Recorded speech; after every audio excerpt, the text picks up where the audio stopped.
Right now, you're looking at a pit road in Richmond, Virginia. We don't often start our broadcast looking down below, but in this case, I think it's fitting. The Integrity OCTANE Series first visited this track in the spring of 2023, and the first time we were here, the biggest incident of the day happened on the entry to pit lane. Tom Wetmore ended up spinning on his way in, making contact with the inside retainer, and he went on to win that very night.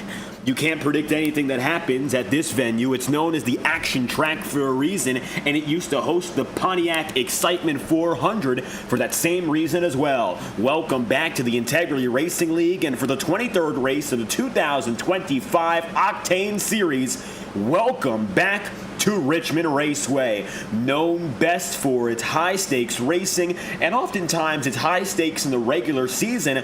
We've moved the date over, and now this circuit hosts a playoff race. Here we go. Maybe not again. We've only done it once this year. It's the one and only for the Tuesday night tour, but it's a fitting return to this track nonetheless. Welcome back to FTN Broadcasting. I'll be your host for tonight's event. I'm David Kreutz, commentating and producing, and ahead of us are 200 racing laps, which come in at about 150 miles. 27 drivers have taken the time to this point, and you can see right now Bobby Keith getting down and in. We're already downstairs, so we'll just take a look at the guys on the racetrack and figure things out from there. Ethan Lane came away with his 6th Integrity Ignite Series win of the season just last night in a flag-to-flag dominant performance. He led 112 laps yesterday in Kansas. Now, there's a possibility that he puts up the same numbers, if not better. Currently, it's going to be Nicholas Ward with the provisional pole position. Lane has to beat a time of 21.449. Right now, Ward's time is the fastest set by any one driver in the field through practice or qualifying. Lane, his first lap, not there. That's going to be 25th place. Lane moving up to 21st on that one, so he scores a little bit higher. Now, this is the do-or-die lap. In at 142 miles an hour to turns 3 and 4. Built up that momentum on the initial run. It's all out now for the Red Bull number 6. Lane at the line looking for win number 9, and he'll jump up to the pole position by more than 1/10 of a second. Wow, Ethan Lane with a statement lap. And that jump, rocket ship. There you have it. Lane, he blazed down the law. Simply put, nobody going to touch that lap. We got 3 drivers yet to see. Tom Wetmore up at the top of the track, and that's on his 2nd lap, so his qualifying run will be invalidated. The 51 starting at the back of the field. He had a great race last night. That was, of course, in the Ignite Series where he needed a good performance. And it looks like where he needs it a little bit less, he'll have more difficulty finding it. Last time Tom Wetmore made contact with the wall again, it didn't turn out too bad at Richmond. So maybe he can find that same level of success as he gets back on the way for the final 15. But he does not have the time to complete this lap.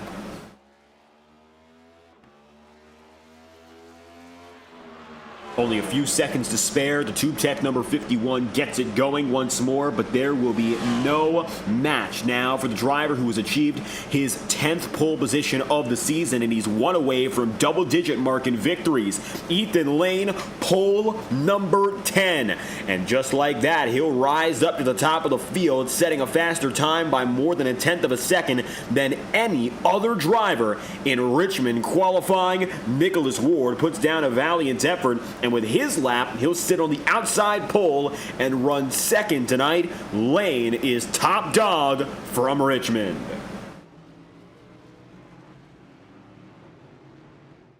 A few drivers now set to prepare a little while longer. There's Nate Campbell in the number 45. Campbell looking to continue in stopping the slide and getting himself back up in front of this playoff run.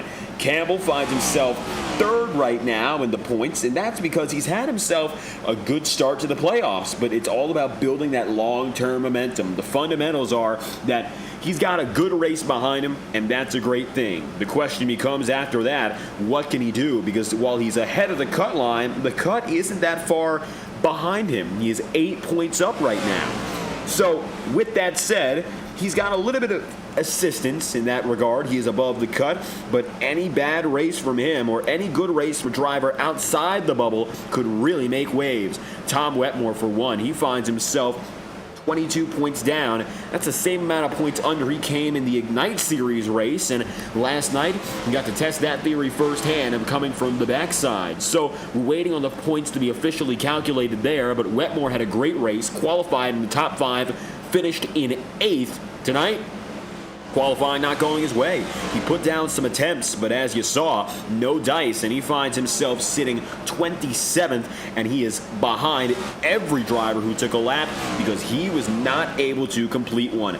Bad news. But then you got to look at the guys who are just ahead of him. Matt Sizzler right now sits on the bubble. Sizzler's big goal is making that round of 10, and the 93 team is not on the racetrack right now, but Matt finds himself, effectively speaking, on the chopping block. But for him, that's above expectations. He was able to make it as the final seed in the round of 15, and now he sits above some veterans, notably including Jacob Fife in the number 36. Jacob tonight qualifying in 12th, also ahead of Don Stevenson. And then he's got Sam Nieto and Cody Smith behind him. Sam qualifying 4th, so he gets a great run to start things off. For him tonight, Sam just needs to achieve a top 10, and he should be able to work his way back above the cut line. He's not in a dismal situation. He's only 5 points back. The odds are in his favor to recover.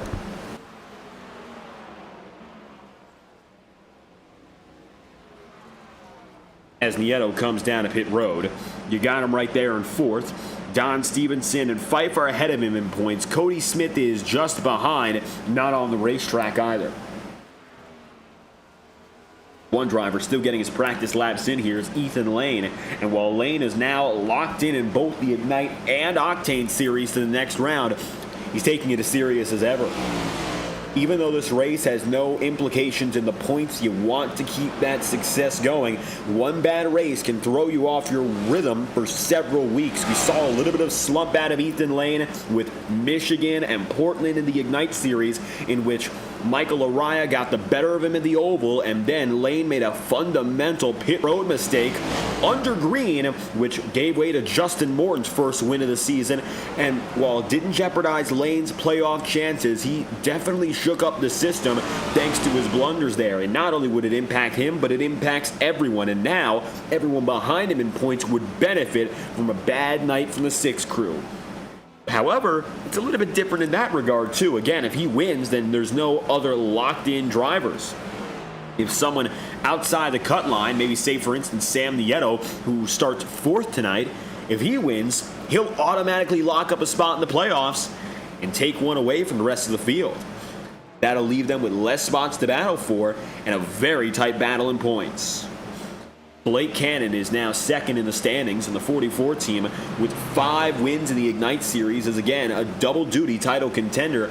Blake finding himself right now with 3 wins on the season, 13 points above the cut. He is the only driver right now who is on points more than 10 above the line. He has a security nobody else has, and while it might not be a lot, it's literally better than almost anyone else.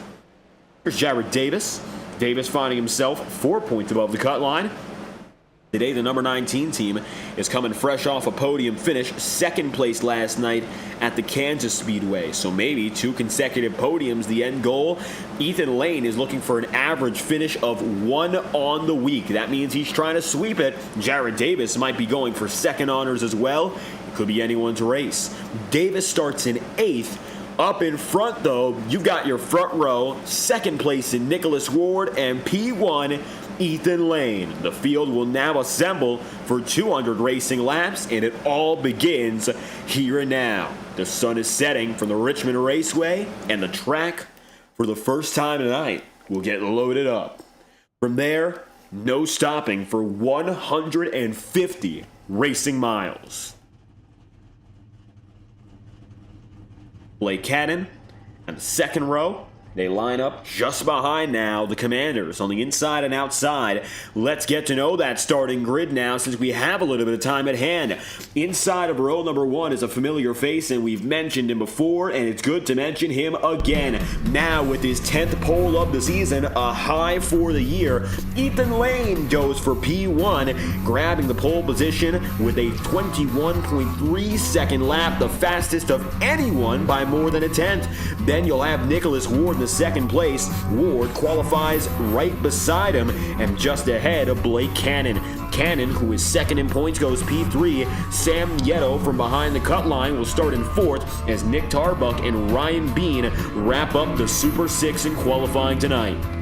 Then from there, 7th place will be Cody Smith in the 18, and Jared Davis, the 19, goes beside him for 8th. And to the top 10, Don Stevenson and Nolan Potter. Casey Shue is going to be number 5 machine in 11th. Jacob Fipe is in 12th. 13th place on the order. Immediately thereafter is going to be Ross Cato, Woody Mahan 14th, Josh Gallagher 15th, and Bobby Keith P16. Galen Kidman runs in 17th, and Brad Patton is 18th place in the number 7. To wrap up the top 20, Nate Campbell and Zach Schrinthal, with Brian Yazek, Matt Sizzler, Aaron Eads, and Brock Potter going down to 24th, and 25th place then being Sean Kalist. Behind, you'll have Eli Cars in the 82 running in 26th. The final driver to take a time, then Tom Wetmore in the number 51 starting 27th. John Steele alongside a teammate for Roadhouse Racing.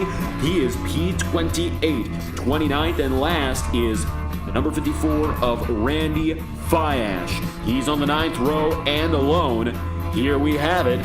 Richmond Raceway. Your field is set. The stands are packed, and that is your starting grid for 200 miles of playoff racing. Pole sitter Ethan Lane for the 10th time this season.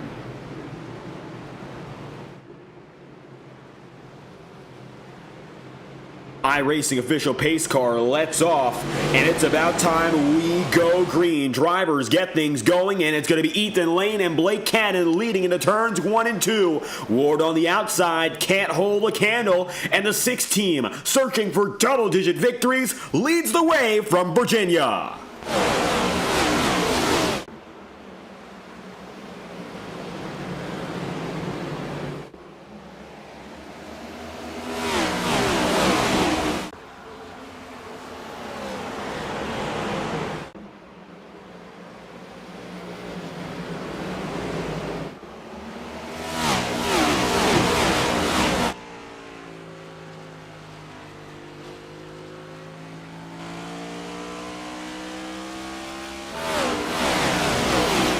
Ethan Lane already breaking out with a half a second advantage. He's got it over Cannon. And then you got Nicholas Ward running single file. He wasn't able to keep it P2. He drops back a spot, and now it's going to be single file all the way down the line. Ryan Bean in P6. 7th is Cody Smith. Nolan Potter 10th up to 8th. Jared Davis 8th down to 9th. So for the most part, still the top 10, just some minor shuffling on the way back. Top 5 practically identical. Only edge is going to be Blake Cannon as he gets himself up into P2. Take a look on the backside with Nicholas Ward.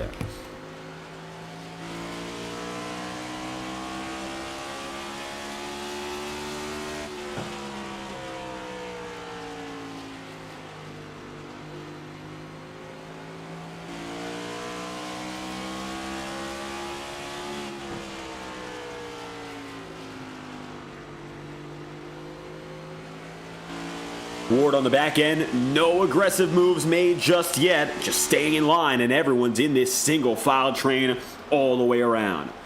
Bobby Keith, 92, dropping to the inside, and there's Brad Patton. Patton tonight taking a qualifying time, but he qualified in 18th. Up 3 spots on the day, so not the best effort in terms of qualification. We'll see now whether or not this car can make it all the way up.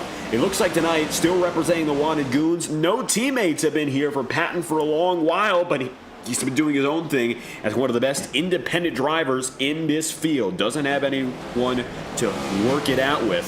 And of course, right now, that might be to his discredit to say that he needs it. Because so far this season, he's proved with a victory as well that he can do it alone. But 18th to 15th, not the best of sights, because he finds himself still 5 seconds off leader Lane, and it's single file all the way.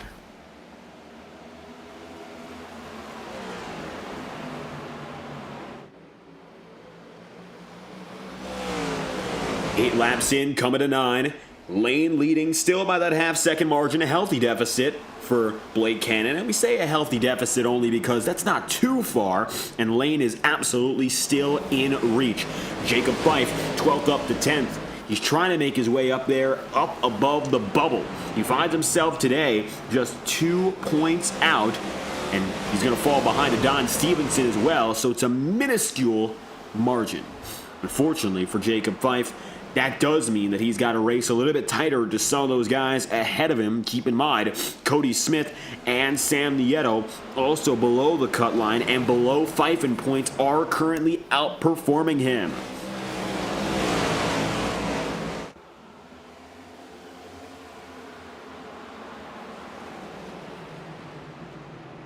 To this point, however, everyone running solid as it looks like these conditions are due to change.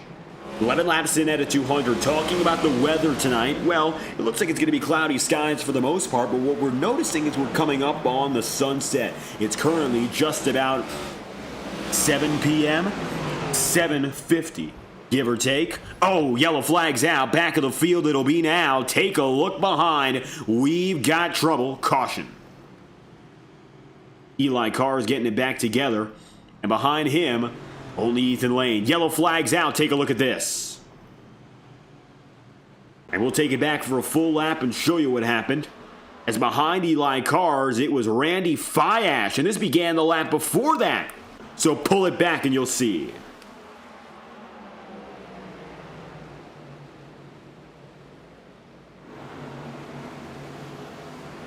So Fiash was at the back of the field. This was the battle for 27th at that time. And it looks like the incident happened almost a lap before the caution was called. Fiash got loose, went low, and drifted up the track. And as he does so, tries to get it back together, but I don't think he does so in time. And the yellow is called just like that. Leader Lane comes by, and it's a safety yellow flag. At the Baker's dozen point, 13 laps in at a 200, caution is out. Randy Fiash cause for the immediate concern. Luckily, it looks like he'll be able to get away from it. Fiash to pit road, Lane up in front. Leaders remain in practically identical positions. Biggest mover in the top 20 so far. Up 4 spots is Brad Patton. Biggest mover in the top 10, up 2 for Nolan Potter, 10th to 8th. And Jacob Fife, 12th to 10th.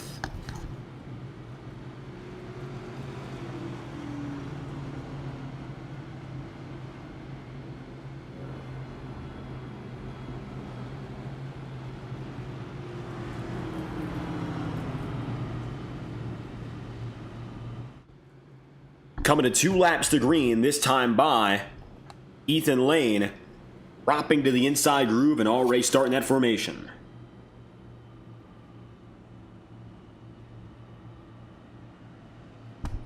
Now, the tire game is not going to be played, as you can see all the leaders deciding to keep themselves on the racetrack. I think it's only right if Fiash goes down to pit road, and I believe that's the call he made. Randy in the Philadelphia Eagles, number 54, the final driver to start this race. John Steele registered but did not take the green flag, leaving us with 28 on the day. All but one in Fiash are on the lead lap.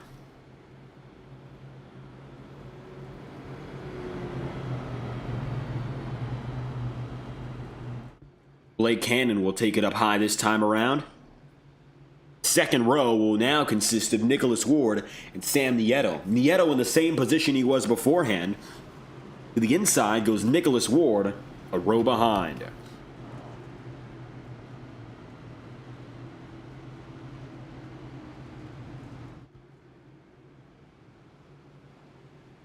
"16 laps in at a 200. And coming toward, very slowly but surely, that first quarter marker. With 150 miles on the table today, halves should be the way we go about tires. I don't think we're going to worry too much about multi-stop racing unless cautions become abundant. Ethan Lane, toe-to-toe with Blake Cannon. This time around, the second matchup, it looks like Cannon gets away well from the outside, and now Nicholas Ward has to go at it with Sam Nieto. Green flags out for restart number 1. A little bit tighter in the Hornets' nest. Watch for Ryan Bean, Jared Davis, and Nolan Potter. And the number 5, that of course being Casey Shue in the Exalta Chevrolet. Looking for some success, shades perhaps of his teammates and Thomas Bresci and the JTM guys in the Ignite Series.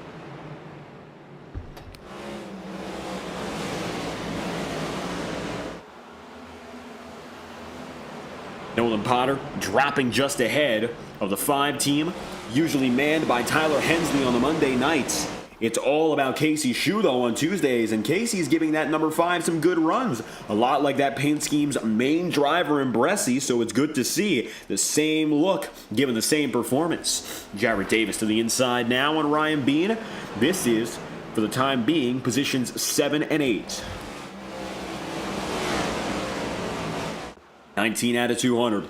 Davis still down low, hasn't quite gotten an advantage. Ryan Bean started today in 6th, currently runs in 7th, but Jared Davis going to swap around and drop him a spot lower. That makes it P8. To the inside goes Ryan Bean.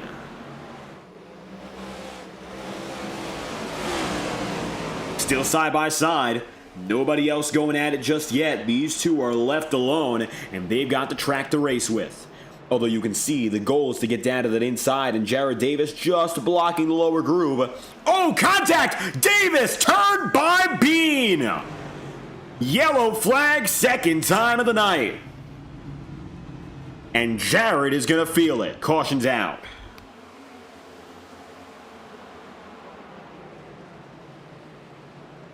You had Ryan Bean there, and he just got in the quarter panel once, twice, nudged him. And when they locked the front and back bumpers, there's a little bit of curvature on the back end. Yeah, Ryan Bean swept him.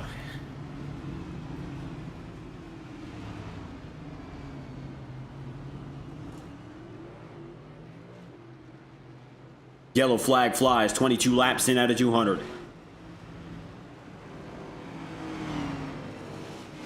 Caution's out, second time tonight. Jared Davis at the back of the lead lap. Didn't fall off the lead lap, however, going to fall far out of contention, at least for now. To the inside of pit road comes the 88 of Aaron Eads as well. Aaron tucks in.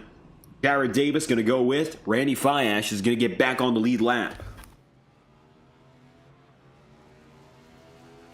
That'll give us all 28 starters on the lead lap once again. Ethan Lane still in control of all of them. He has led every lap.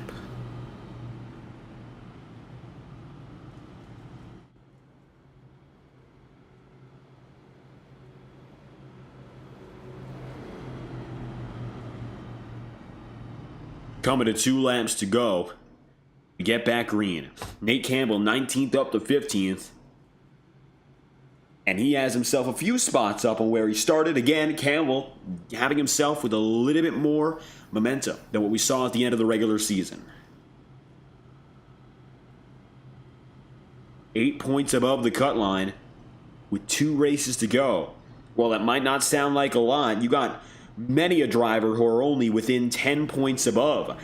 The 8 drivers behind Ethan Lane and Blake Cannon, well, those two, of course, they've gotten themselves further out. The 8 behind are separate only by 8 points.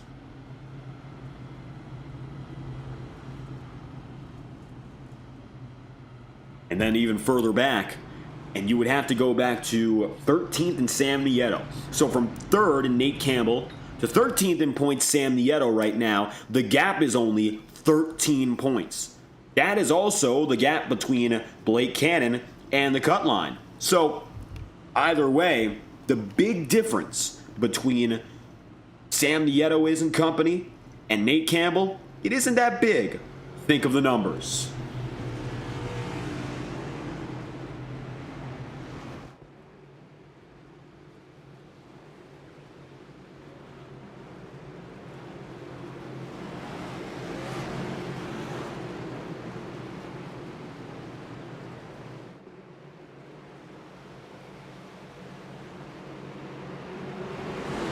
2 by 2.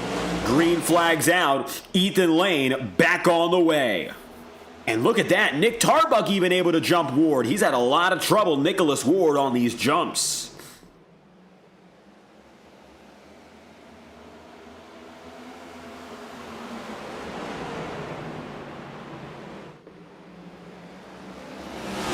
Blake Cannon toe-to-toe, maybe even having a better jump than Tarbuck did on Ward, because it looks like now it's side-by-side for the lead.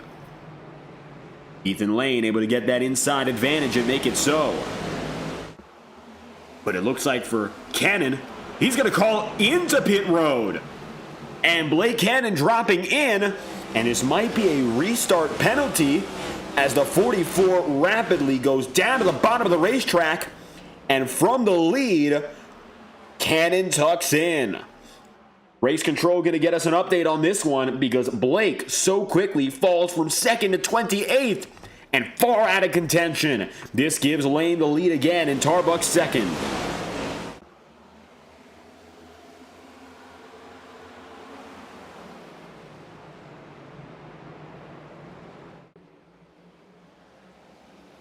Blake Cannon gets back on the way, and that's exactly what it was. Drive-through penalty for now your 28th place driver. Blake is the only driver who isn't locked in who can afford something like that. He is 13 points above the cut, but he's using all 13 of those points and then some to be in a situation like this. And what could have been in leading a lap would have been perfect for him, but now Blake finds himself at the back of the field. That's the difficulty of getting a good jump off the restart. You got to balance it with not getting a penalty. And that launch, trying not to pass the leader on the way out, that's tricky because the outside groove generally has the upper hand and it has the right of way when it comes to overtakes. If you want to go and pass a driver in a restart, you have to go higher than them. Now, to start it there, Cannon, he found himself higher than Lane, so he might have thought that he could get that jump. Didn't work out.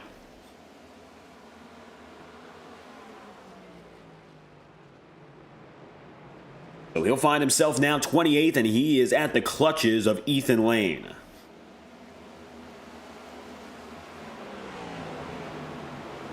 "32 laps in at 200 o'clock, of course. Clock him down lap after lap. Cody Smith, he's watching the time, but he's also watching, perhaps, more so the drivers ahead of him, trying to figure out what groove is proper. Cody a little bit different, as you could see there. Maybe a little bit more than what he's seen out of Tarbuck, and Cody Smith doing it more like Ethan Lane. You can see slightly higher than the number 4 team, more reminiscent of Ethan Lane here. 3.5 tenths back is Tarbuck still.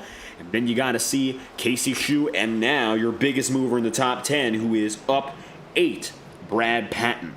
Patton going from 18th up to 10th, with Matt Sizzler behind him in 11th. Sizzler looking for any spot he can get as he sits on the cut.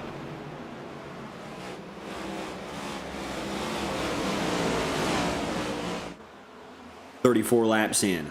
Ross Cato low, 8 Campbell up high. Ross has been having some strong runs as well. Keep in mind, Cato now sits 7 above the cut after one of his best performances of the season last week. Able to come away with a top 5 finish, much needed for the Fast Forward Esports Ford Mustang crew.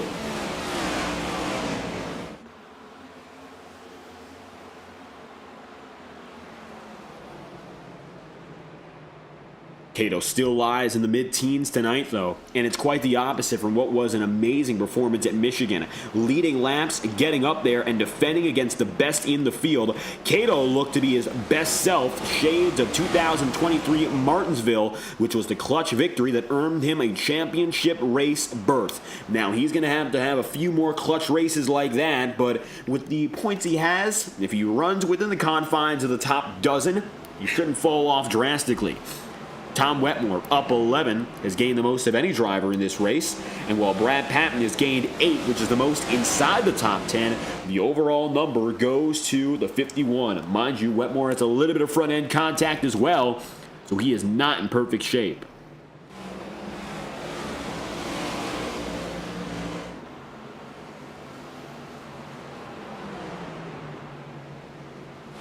Side by side just behind, Galen Gidman and Zach Strinthal. Gidman rides up the high side, makes the pass. That's good. for 17th.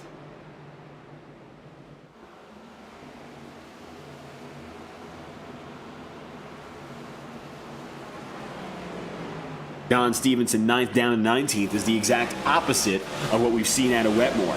He's dropped down 10 places and might be in jeopardy of falling out of the top 20 here. Bobby Keith could be the next man to get him. That time by, Bobby running a 22.439 40 laps in. Don Stevenson ran a 22.453. Close, but the advantage again went to Bobby Keith right there. John Kalis, 25th up to 21st. Kalis up 4 places for the time being, and it looks like the mid-pack, even in its back end, is shuffling big. Stevenson cannot afford a bad race. He finds himself within 5 points of the cut line, and right now, with that disadvantage in position, he's only going to fall further, and he might be down by the basement floor at the end of it.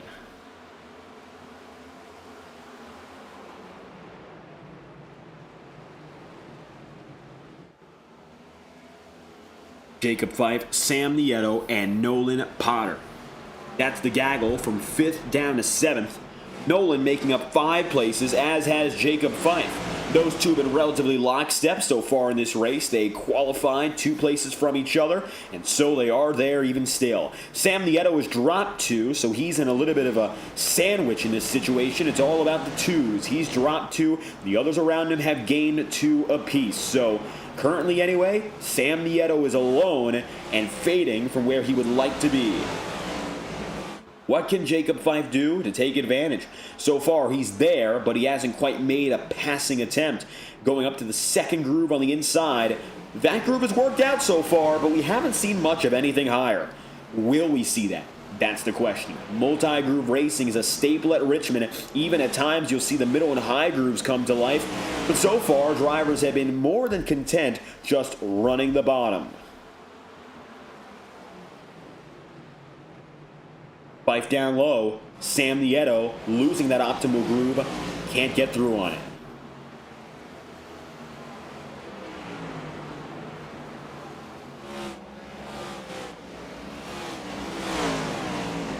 At the line again for Jacob Fife, a very slight nose out.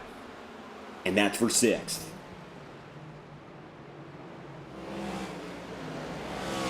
Nolan Potter 10th up to 5th. He's 3.2 seconds back right now on leader lane and more than a second behind on Cody Smith. Smith right now coming up on Nicholas Ward again, so it looks like Smith, who had a great start to begin with, getting back up to P7, is up to 4th. He's great at these mile or less racetracks, specifically Phoenix, but it looks like some of those skills are coming out again at Richmond. Take a ride on board with the 18.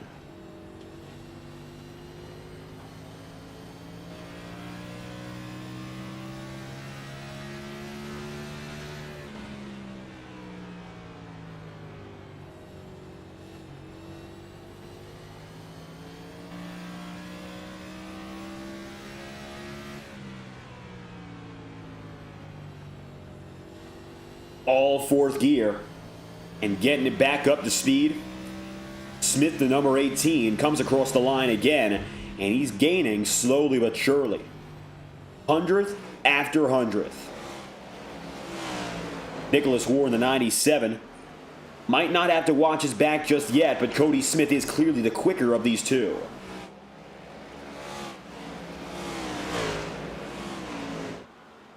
At the line for the Next Level Racing Chevrolet, he'll hang tight in the 4th position right now. Podium placement might be a reality. Caution is out. 3rd time tonight, back of the field. We've got trouble. And it looks like it comes in the form, perhaps, of Sean Kalis. Did he spin around? We're about to find out. It looks like an issue for the number 90 team.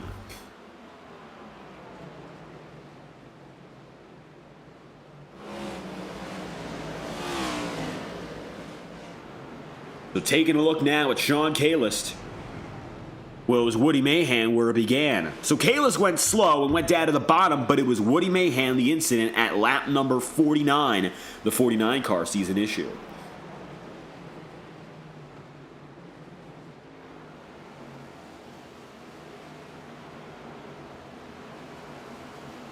Drifting out of 2.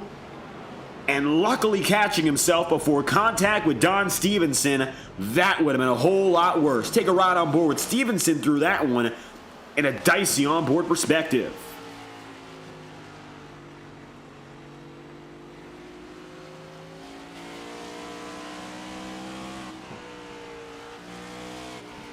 And for Stevenson, maybe a little bit calmer from how we saw it there. But clearly, mayhem was coming his way. Yellow flags out, third incident of the day. And to pit road they go. It's all about strategy calls. And Ethan Lane looks like the winning man off of pit road pretty convincingly. He'll be followed by Nick Tarbuck, Nicholas Ward, Cody Smith, and Nolan Potter, with Jacob Fife, Ryan Bean, Brad Patton, Sam Nieto, and notably a gain for Matt Sizzler to get himself back up to P10 here. 22nd and 10th on the day, up 12. The hard charger of the night so far.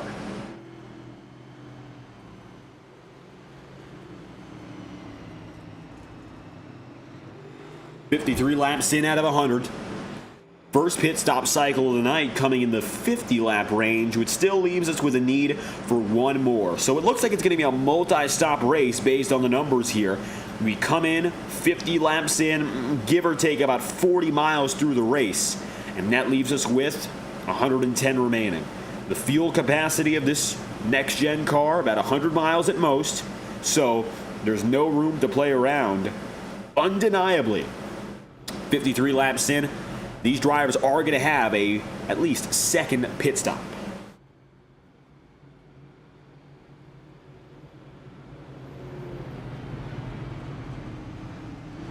One to green, restart at lap number 55.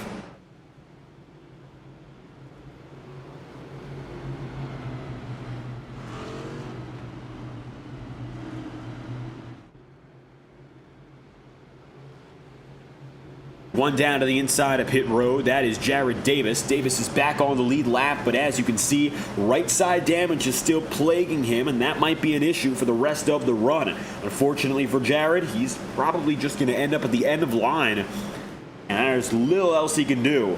Competition will continue on with the 19 of Davis at the backside. If he has enough time to fix damage under caution, he could get back in the mix, but we don't know yet. Green flag's out, it's Ethan Lane.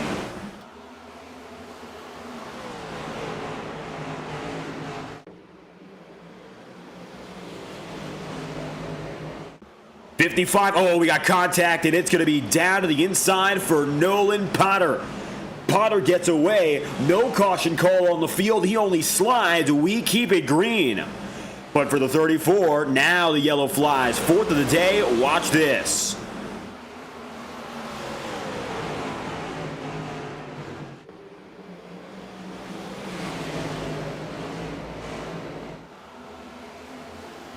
And added to the same issue as the previous caution. Potter slamming the wall, and looks like he'll be able to get away. A mostly flush hit one more time inside the cockpit.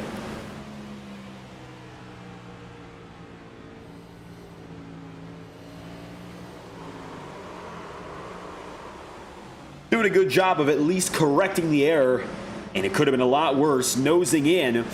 But for Potter, track position, and valuable track position at that, is lost. 34 team now sits behind Phi Ash, Casey Shue, among others. And for Nolan, while he's not a championship contender, started strong with that top 10 qualifying run. You might have expected him to stay up there, at least for more of the immediate time being. For now, anyway, that won't be the case.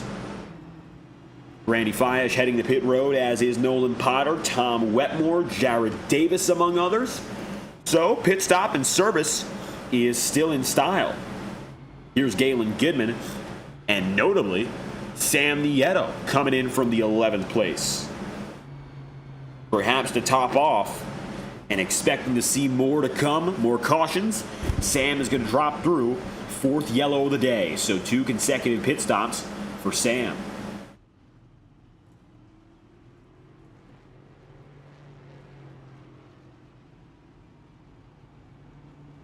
Fiash gets on there, and Ethan Lane coming around to get that signal again to go one lap to green. Brad Patton has gone 18th up to 6th and gained 12 places, so he's gone for a dozen. Matt Sisler is now gone for 15 places. Two biggest movers in the race are together. They've made up a total of 27 places with 28 starters on the racetrack.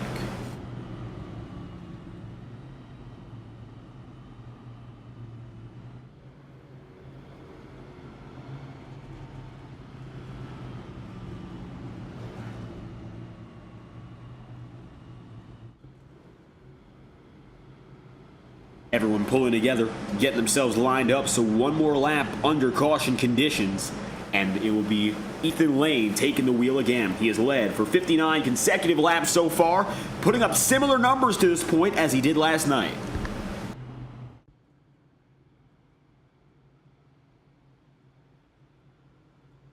The only difference, which has played to his benefit so far, is that these have been stops under caution. And with that being said, there's no worry about being cycled around. So Lane maintains that perfect streak of laps led as we get set to go green again. Maybe an opportunity to go for more than 100 consecutive. 100, of course, being the halfway point tonight. If he gets to that one, he's automatically going to lead the most laps on the day.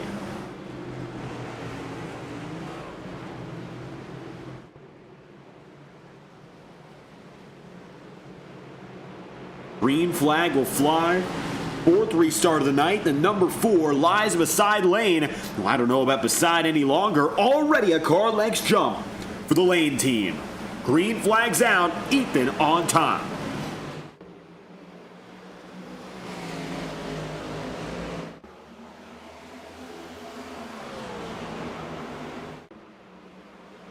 Ethan holds fort.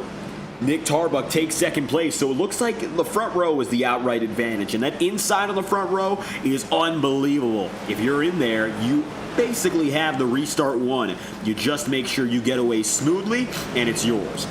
Brad Patton side by side with Jacob Fife. This one's for 5th.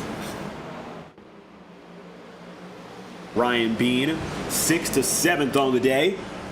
Matt Sisler, 22. That's the spot he started in. And to think about that, 22 drivers deep here at Richmond. It's not a narrow track by any means, but there's only one groove that everyone wants to go to, which is the inside. Not a lot of choices and a lot of drivers ahead of you. And still, Matt has gone from outside the top 20 to inside the top 10 in a critical race for the 93 team. Sisler tonight finding himself on the bubble. So he's got Nicholas Ward 1 point above him, but then he's also got to deal with Don Stevenson 2 points under. That means for Sisler right now, every point matters. He's got pressure above and below him, and the battle could swing each and any way.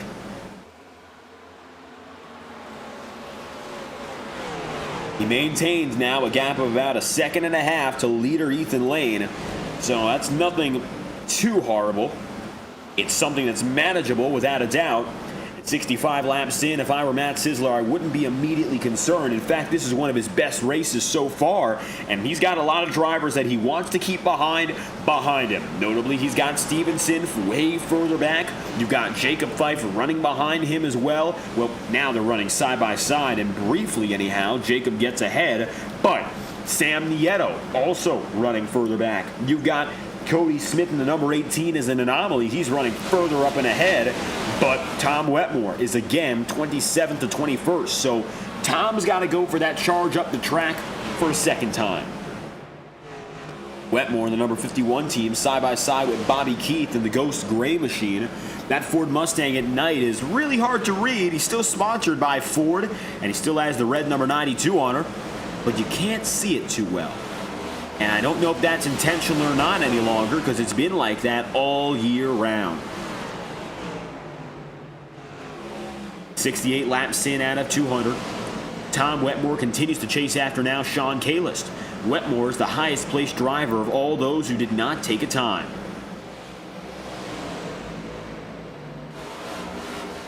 Cody Smith still 7th to 4th here. I mean, Smith is on a good run. This isn't anything particularly special, I would say. It's a good run, but that's something that Cody Smith is also good at just getting those solid above average runs. Qualifying, as we said last night, is a great indicator for a Cody Smith performance. If he qualifies well, he's very likely going to do well. If he doesn't, he won't often make the big strides needed, be it strategy or otherwise. So executing based on that start is the biggest of deals for the 18 team. He's been able to work to his strengths very well so far throughout his career. I don't think that's going to change. Caution's out, 5th time tonight. Oh, it's Tom Wetmore and Nolan Potter. Yellow flag, 70 laps in for the number 51, and for the second time, Potter in the 34. Potter, a little nudge on Wetmore, became a shunt out and a caution. Take a look on board from Potter's perspective for one more replay as it began with the 34 behind the 51. Potter lunging in, and he just got to Wetmore and ended up tapping him twice. For Tom, he's lucky he got out with no other contact. That could have been a whole lot worse if the 51 was hit again. From the backside, here comes Potter, and then Wetmore attempts to save it. Can't. That contact literally pushes him over the hill and ends it.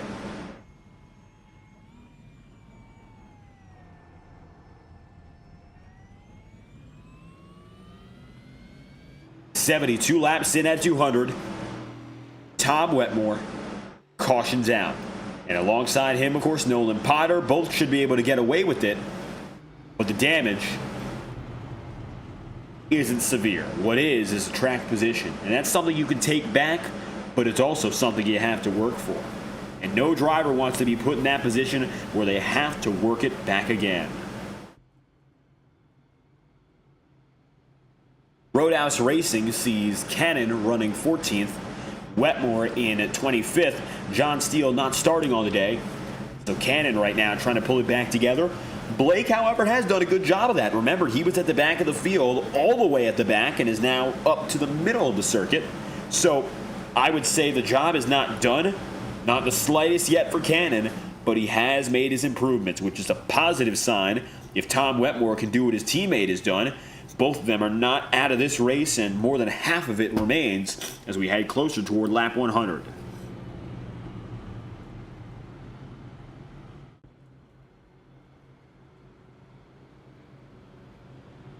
One to green this time by. Ethan Lane will be accompanied again by the 4 of Nick Tarbuck, who has hung on for these last 2 restarts.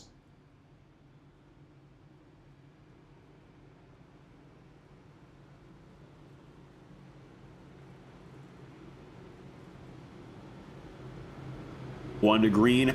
Lane will have Nicholas Ward behind him again. Ward has hung on for 3rd. It looks like the outside groove didn't work to his favor, but he has stuck it out for P3 so far, even with the competition and all the contests around him.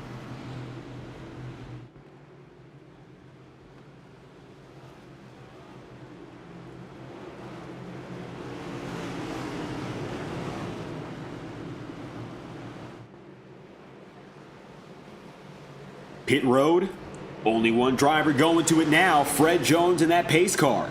Ethan Lane will be let out, and he brings him back to racing speed. Green flag for the 5th restart of the day at lap number 75. The battle for 3rd is contentious. Neither Cody Smith nor Nicholas Ward have a clear edge on one another, and it only has just begun. Ward has what I would say the passer's advantage. He's down on the inside, less distance to travel, and the same run up the straightaway. When you build that momentum, you're good. And that is something that Ward has been able to do so well. Cody Smith right now, while effectively using the second groove, it just hasn't worked out so far.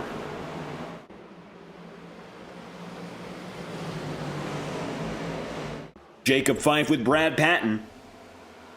18th up to 5th for Patton, 12th to 6th for Jacob Fife. Take a ride on board.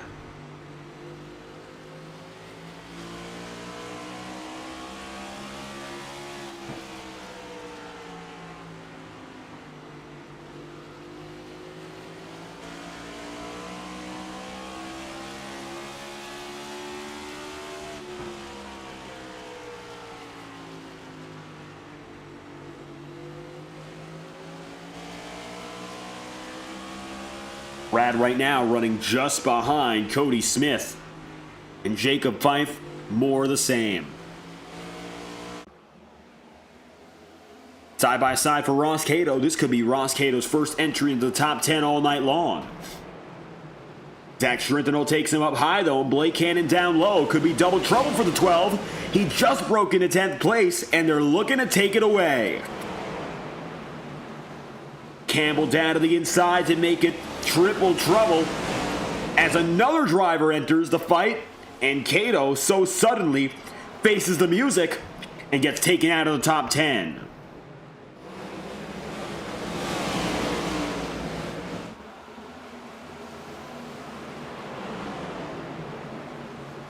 Zach Strintheno is the back-end man of this fight, and this is from where Cannon is. Blake running in 10th all the way down to, of course, as we mentioned, Brock Potter. Potter in this number 14 with Zach Strintheno now, so it goes to about 15th place. These are contentious spots, not only because it's good track position to be in, everyone trying to make it inside the top 10, so first you got to climb up, but also you got these playoff guys all around. Blake Cannon, a very valuable guy to get ahead of. He's someone who everyone wants to get by just by virtue of him having that buffer. He doesn't have to worry as much about tonight, and everyone else is worrying more. 55 of Brian Yazik, 21st up to 10th. He's worrying a little bit less now that he breaks out with Cannon.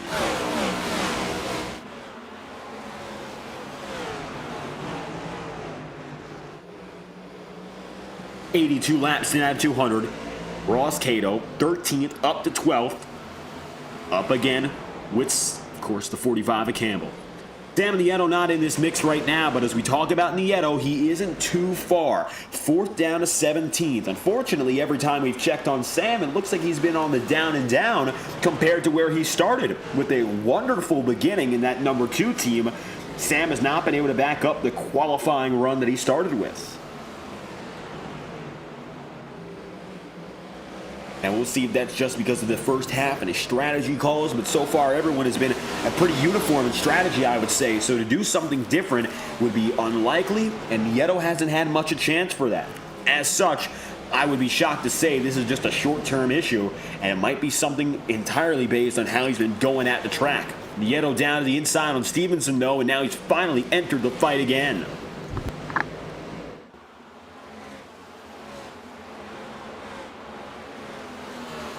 A down start doesn't mean a down finish. And for Sam Nieto, he's looking to embody that as he goes side by side with the Stevenson crew. And he also looks a little faster than Woody Mahan. Mahan able to square away the damage from beforehand. And it looks like he's one of the many alleviating some earlier troubles. Jared Davis, when we talk about him, we have for a while now. That number 19 team is the only driver more than a lap down. He is 2 under as it stands, and it looks like, unfortunately, the damage has gotten the better of him so far. He hasn't been able to pull away from anyone. Unfortunately, he's only been pulled back. Side by side, just ahead now of Casey Shue. That's going to be Brock Potter, you see, with Sam Nieto. So Nieto, very clearly something's going on for him, but that's in a positive direction as both he and Woody Mahan are now making waves. Zach Strintheno goes up high, and it could be another double set of passes. For Mahan, it would get him up into 13th. For Nieto, it would be P14 and a firm re-entry into the top 15, which is something he would love.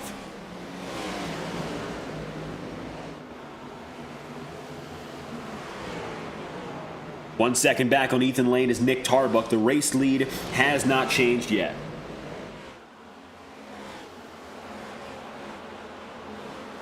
Brock Potter and Nolan Potter, the brothers, racing alongside each other. And as they get on the track, well, take a look at this, a family affair. Not often are they side by side, but we have 3 Potters racing in the Integrity Racing League. Ryan Potter is not related to these two, but on Tuesday nights you get some brotherly action, and it's happening right now. Nolan now having the advantage on Brock. He's had it for the majority of this race, but Brock is fighting back. With Woody Mayhem getting by both the Potters, the advantage in momentum has shifted, and I would say the 14 still has a pretty good chance, even if he just got past. Nothing is a deficit, of course, that can't be overcome, and nothing is a definite so early in this race. Time will tell. As a 34 Potter gets in and ahead, here comes Brock again. Ooh, Don Stevenson with the lunge. And that's going to take Brock off of the ideal groove, and it's going to slow him down big. Woody Mayhem, loose, can't save it, down to the inside grass, nobody else involved. Will stay green.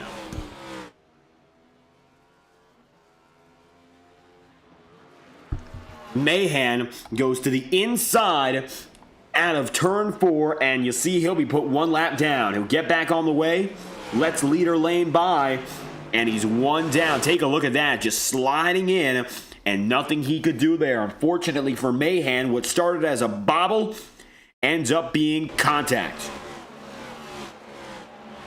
A lap down, and it might be more than that now as Mayhem is heading into pit road. Yellow flag is out, so a late caution on the field, and it looks like it was a response to that incident as the field gets put back together. Caution's out for lap number 94 of 200. Ethan Lane, your race leader for each and every one of them so far. And that is your 6th yellow flag of the day.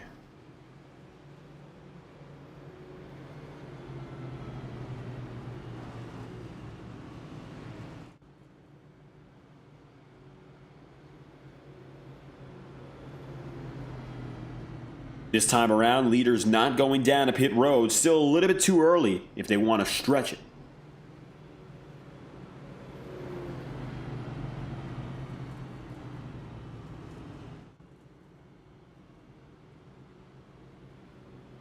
.96 and at 200. When we go green again, we'll be just under the halfway marker.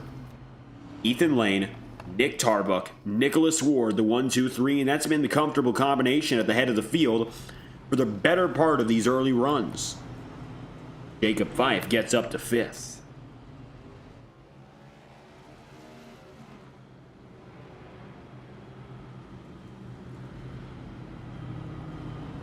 Jacob continues to trail Brad Patton. And so far, Patton has put together a classic Patton performance. We were worried whether or not he would be able to do so in the first 20 laps. Qualifying not going his way, and it's rare to see him on the chopping block for the top 20. But it looks like, again, where he starts rarely matters. The race pace from Brad Patton is indisputable.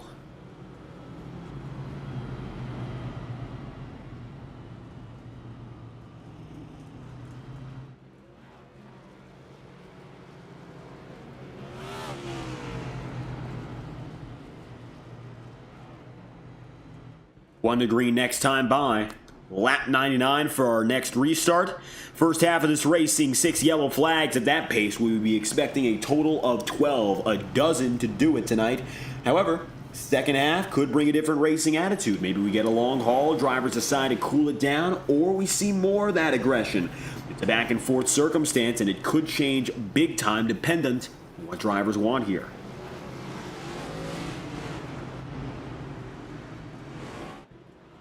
Next pit window is expected to open within some 25 laps. Drivers could go in now at any time and finish this race under power, but I don't think that's going to be the right call to make because tires will blow out. Don't want to lose that pace tire-wise, so the waiting game is now going to be played. Numbers-wise, yes, you can go in, but it doesn't mean it's the right decision to make. And so, for the time being anyway, I would say you're going to see some drivers a little bit more patient until that next caution comes.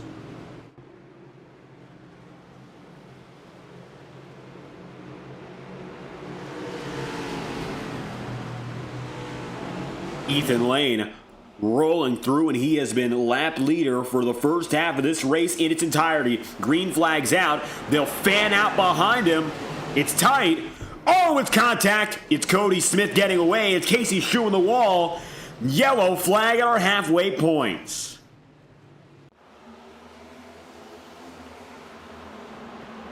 Casey, contact from Cody Smith there. Both going down to the same line, and the 5 gets in. Cody Smith comes ever so slightly up. Yellow flag is out now at lap 100.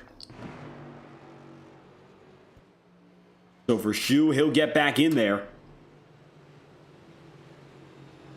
And Ethan Lane leads the first 100 consecutively with no rival on the night.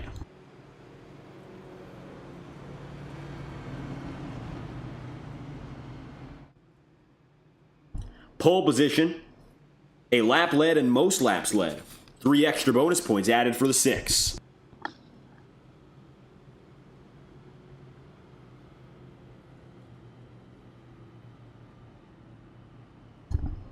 While leading all 200 laps is possible, it's surely going to be a big challenge for Lane. Just because a pit stop cycle could come at any time, and you might see drivers trying to do something different out of desperation. 2 tire calls still could be on the table.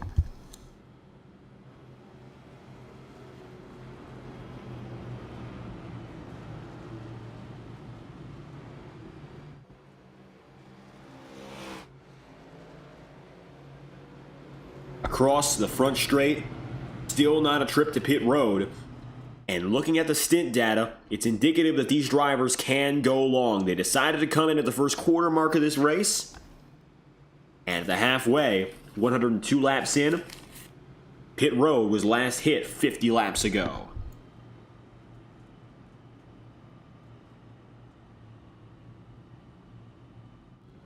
This last stint might not be the longest. I think this middle will be.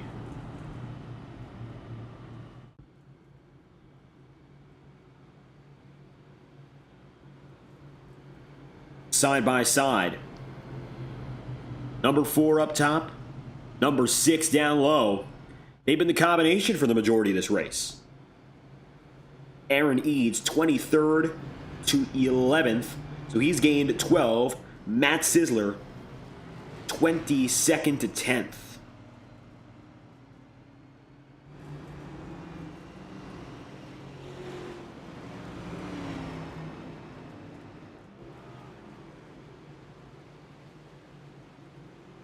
Sizzler pulls up. You'll see here 22nd to 25th from a high of inside the top 10. Matt's got a long ways to go now. We'll see whether or not he can pull it back together. Again, a bubble battler. And he finds himself sitting right on the bubble.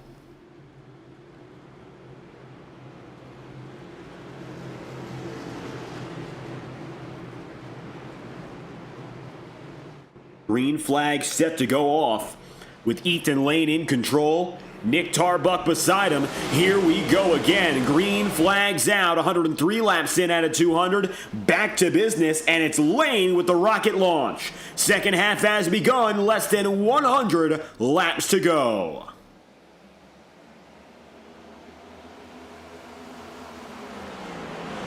Blake Cannon getting down to the bottom. Brad Patton 3 wide now with Nolan Potter. 97 laps remaining. Watch behind, and you'll see here, Patton, Potter, right there. They're still double file. This Tube Tech machine, even with Tom Wetmore a little bit further back, keeps on fighting. Both guys for Roadhouse Racing looking to make it to the next round of the playoffs, and Tom Wetmore in particular needs to keep the heat on. Caution's out. Looks like Josh Gallagher involved.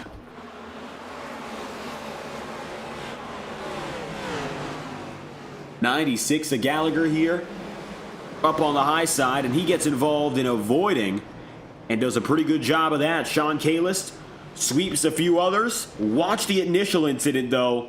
It begins with Fiash and Kalist.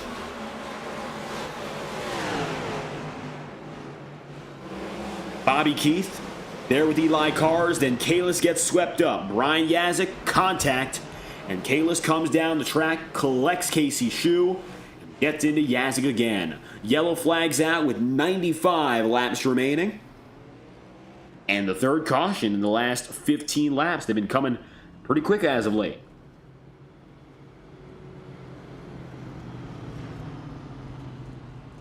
And still another yellow flag where the leaders decide not to go down a pit road.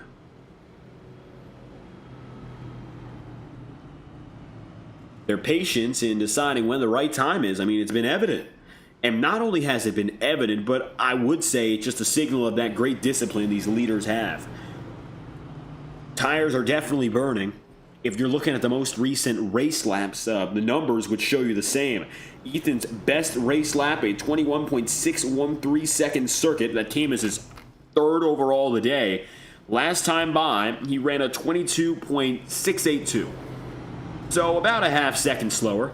Ethan Lane, of course, being the opposite of the norm, I would say. We'll go down to Ryan Bean. Ryan is running in the top 10.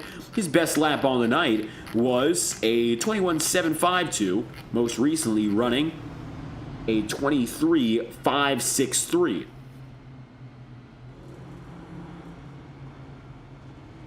Tire wear is very real from that optimal lap compared to what these drivers are really working with.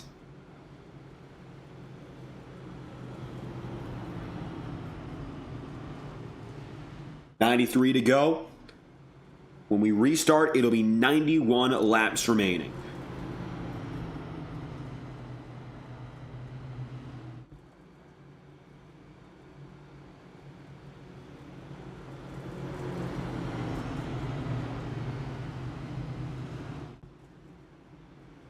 iRacing official pace car. Lights off and ready to rumble again.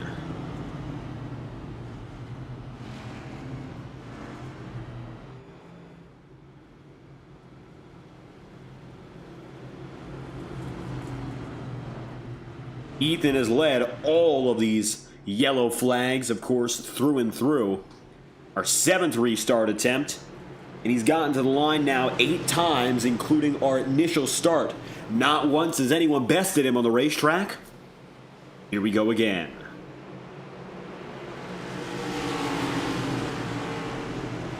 Through the Geico restart zone. It's all Ethan Lane. Jacob Fife, though, pulls through well. And now 12th up to 2nd for the 36. Here comes Fife for the first time in P2.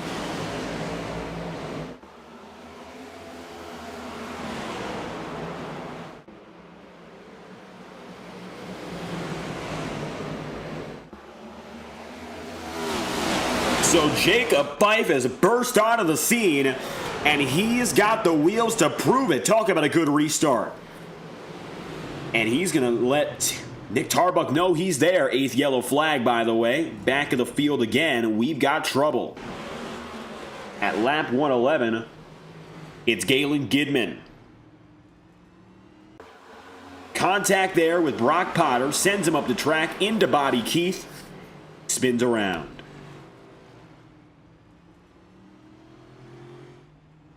.90 laps to go. And for Galen Gidman, the caution's out. He's down to pit road. Randy Fiash still on the way here. Jared Davis remaining with damage. And for your 8th yellow flag now, 89 laps to go. The laps continue to kick on down. And for the better part of the last 20, we have been mostly under caution.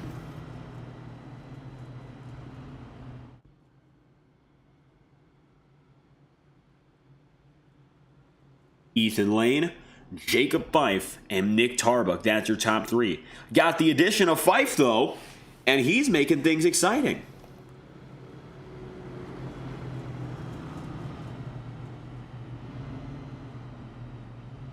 Jacob getting up here in his Sim Motion Chevrolet, and he's giving the fans something to look at.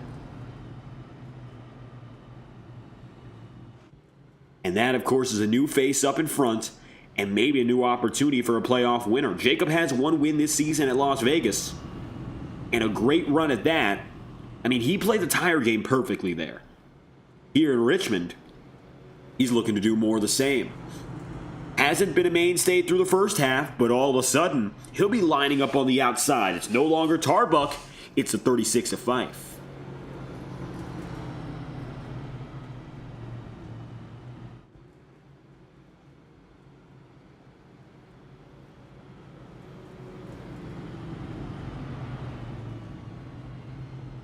For Jacob, it's the high spot he's running all night long, and he's going to have to deal with some guys who want to get back up there. I mean, notably Blake Cannon Cannon now back up to P4. He was in the mid-teens earlier, and Roadhouse Racing continuing this slow and steady resurgence.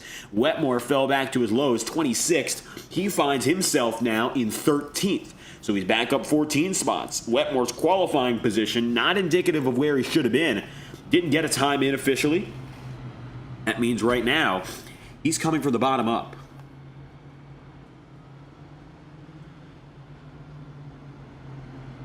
He'll be alongside Ross Cato.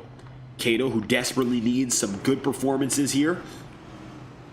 And just ahead, the rookie and Nate Campbell. Campbell's got a little bit more buffer than the next drivers around him. I'll tell you this much. If I'm Campbell here, wouldn't be too concerned. Top 10 would be the benchmark for him to hit, and that should be enough to make it next to the round of 10. Just has to stay consistent.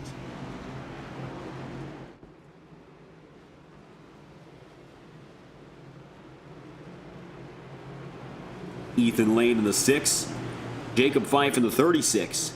Nick Tarbuck, 5th up to 3rd. Here we go. Green flag flying, and it's all through the restart zone. For the first time tonight, Jacob Fife shows it. For the first time, he's on the outside as the line leader.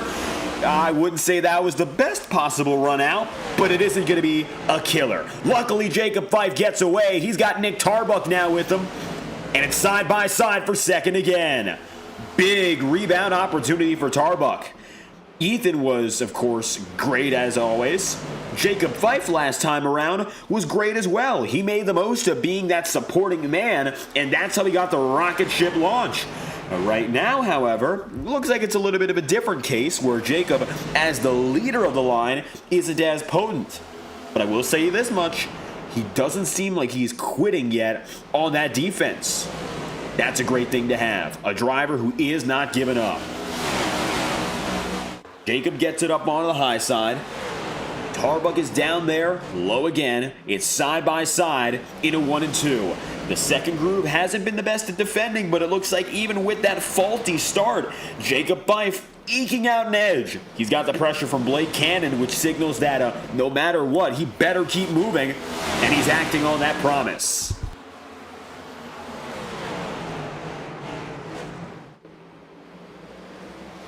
"119 laps in. Jacob right now, I'll tell you this much. He's coming up on what is going to be his 70th lap on this rubber, which means that very soon anyway, he and the rest of the field will have to consider going down to pit road one more time. It has to happen. However, look at the numbers here. Nolan Potter, who now runs in 5th, is only on a 50-lap run. Tom Wetmore, who is now in 9th, Cody Smith now in 8th, are only on about a 25-lap run. That's a huge difference. And that's a third of the time of your leaders and about half the time of Blake Cannon or Nolan Potter. So with that said, now you're starting to see that big difference between the drivers who are at the head of the field, who have been playing it very safe on strategy, and now what's going on for the drivers who have had to risk it. I think what's going on for, in particular, Cody Smith and Tom Wetmore is very interesting. Nolan Potter, though, is making waves. Potter down to the inside, and Ryan Bean is going to be leading the Wetmore and Cody Smith strategy on a 96-lap stint. Well, he went in at lap number 96, and he's gone for a stint next. Now up to 3rd, now up to 2nd. The only driver that's gotten away, well, you could probably guess, it's Ethan Lane.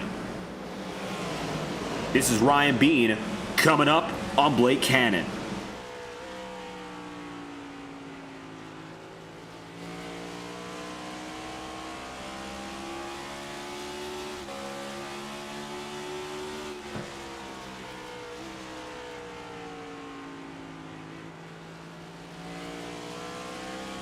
Blake Cannon here, slowly but surely, watching as Ryan Bean comes by, and he's going to make that pass.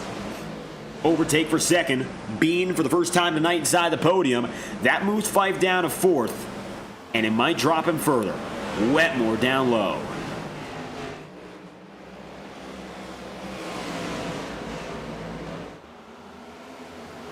So Tom comes up, following Ryan Bean, and here comes the triple threat.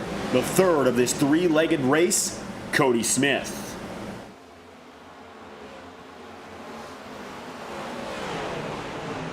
Cody drops to the inside, and there you've got it.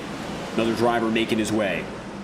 Fifth place, Smith up to his highest, and now you'll see Nate Campbell like to join the party.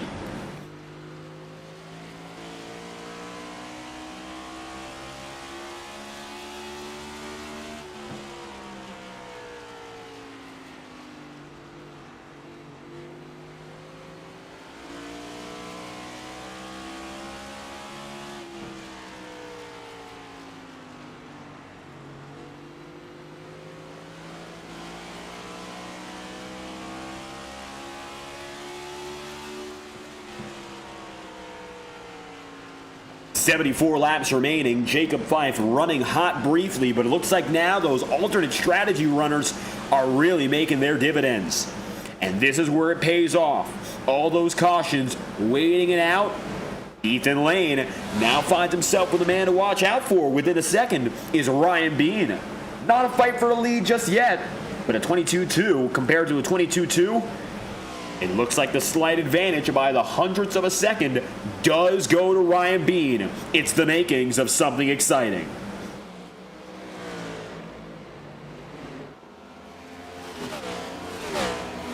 .72 laps to go.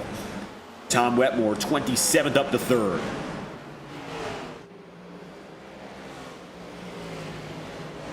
Up 24 places. I mean, he is the biggest mover now. Wetmore hasn't shown many signs so far of being able to break out, but the strategy calls, they flex things around. They bend up the rotation, bend up the order of who's up there and when. Tom Wetmore using it to a perfect opportunity. He found himself outside the top 20 after an incident, and it looked like he'd be in a bad spot. Luckily, the incident didn't entail much damage, but since then, he's been looking mostly down and out.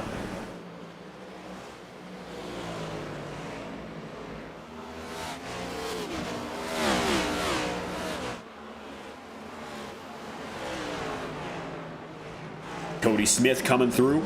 Nate Campbell, 19th up to 5th, a 14-place gain. So now the top 10, opposite of what we saw to begin with, were that rigid nature. When you went down 1st through 10th, they were all 1st through 10th starters.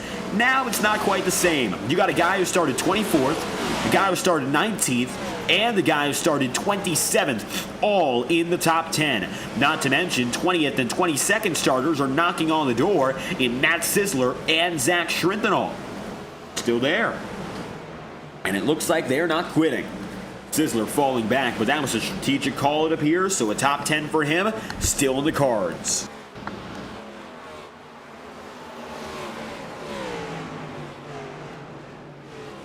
.67 laps to go. Call on the field for Galen Gidman. He'll retire his equipment, and that's going to take the 0-7 out of this one. Gidman bows out. Matt Sisler up 10. He's going to find himself still just on the edge of the top 10 here. Doing a real good job, that's without a doubt. But can he do more with it here? Watch for Brock Potter. 24th to 10th. The single digits are his goal.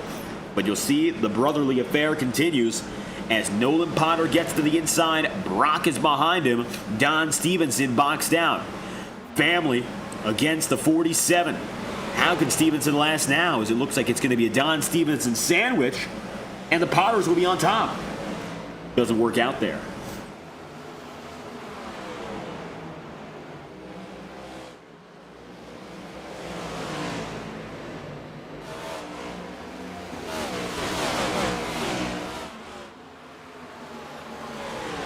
.65 laps remaining. Coming toward that final green flag pit stop. It's going to be inevitable no matter who you are if you're running on that initial stint, which means for Ethan Lane, who has led 137 consecutive laps, saving all the way will not bring you to victory lane. And Ryan Bean right now is showing that. Bean is looking for his first career win, and the cards are stacked in his favor and stacked against Ethan Lane. If I was Ethan right now, I don't know how I would play this situation. A yellow flag would probably be the best possible outcome. If a caution comes out, then very likely you're going to see Lane making his way to pit road with a lot of other drivers. They'll have younger rubber, but they will have to make it up the field again. The question becomes, does Ethan Lane have the stuff during dirty air? He has literally not raced behind anyone all night long to this point. It's a question mark. It could be to his favor to be behind and get those reps in, but with time running out, the less amount of time he has, not only will be less time experienced under dirty air, but less time to make moves. Toe-to-toe, you got Matt Sisler and Zach Strintenall. For them, it's 11th place on the line.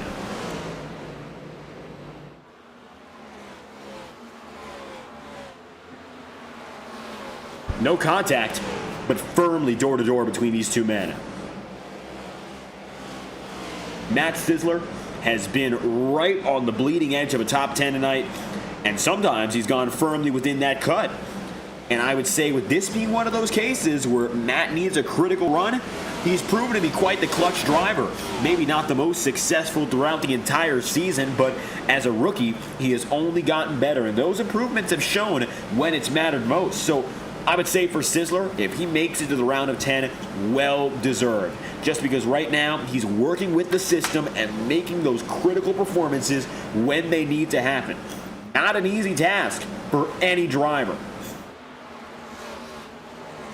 Even as Matt Sisler has been just on the bleeding edge from the beginning of the playoffs. He came in as the last seed and pointed his way in on the last race of the regular season.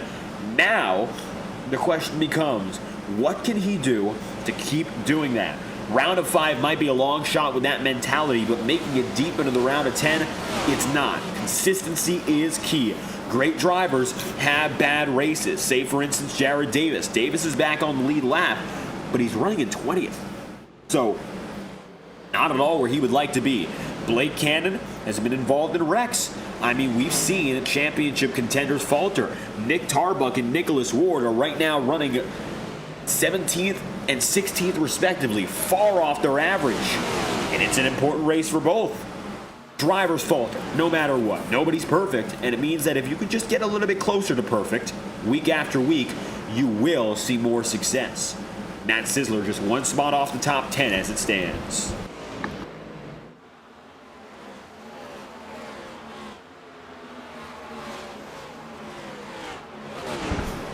Woody Mahan rocks it low on Zach Strintenall. Strintenall right up to the wall. Mahan the opposite. He really compromised his exit right there. But I'm sure, of course, for the 49 team, it's just a great thing for him to be back on the way. He had a green flag incident, fell to the back of the field, spinning out of turn 4. The caution was called late, and so it meant basically he had no help until the yellow flag came out and he was already at the back of the field. As such, Mahan was not in the position to gain unless time went in his favor. Right now, it appears that he's still got a little bit more time to keep improving, but 12th place from further back on 25th is a wonderful gain. By the way, Ethan Lane, he's done what he always does. He's fended off Ryan Bean. Over the last 5 laps, Bean has lost the better part of a tenth and a half, and it looks like once again the best of the best has done it. 53 laps to go.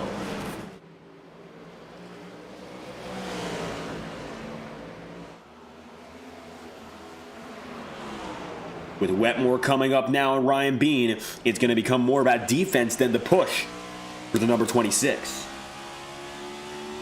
Here's Tom to the inside. Tom still has Cody Smith to worry about as we look at his backside, but it's going to be side by side with the 51 having the edge. Into 1 and 2, he lunges through, gets about a half car. Can he finish it off through this next set? Looks like no dice through the front straightaway.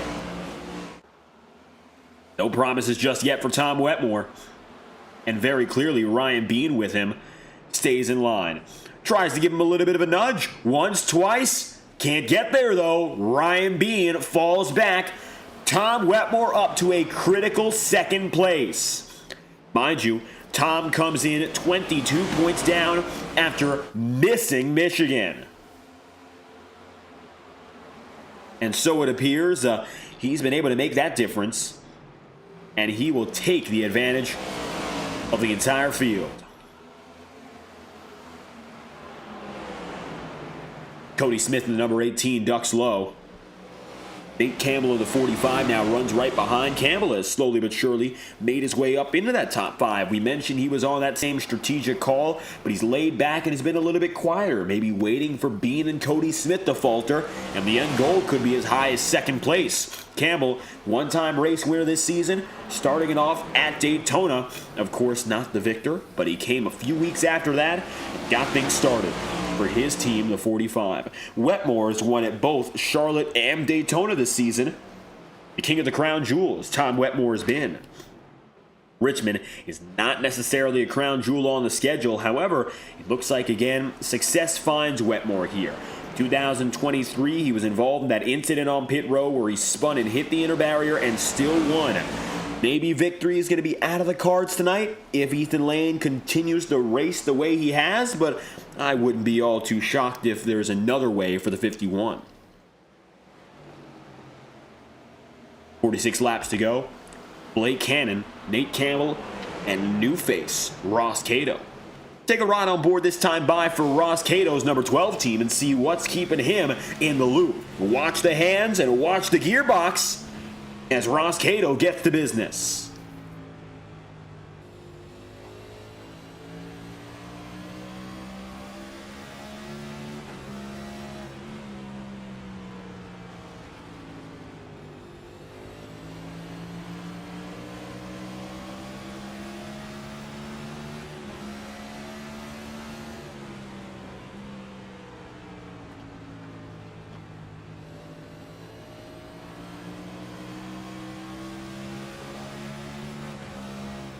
Ross with a little bit of a nudge.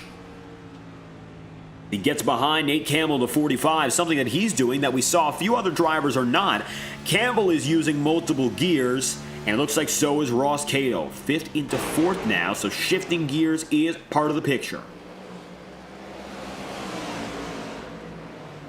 We didn't see that out of everyone. Cody Smith in particular, we rode on board beforehand, but it looks like 5th to 4th. That's the move. 43 laps to go. Tom Wetmore, now your race leader because Ethan Lane had to go down a pit road. Lane is down and in, as is Nick Tarbuck, so this is interesting. With 42 laps to go and a 40 or so lap difference between Lane and Wetmore on strategy, I don't know what the call is here. Tom Wetmore, 27th up to 1st, might just be able to pull this one off. But if he doesn't, watch who's right behind him. New battle for the lead, Cody Smith in 2nd. Lane led over 150 consecutive, and it might just not go to him.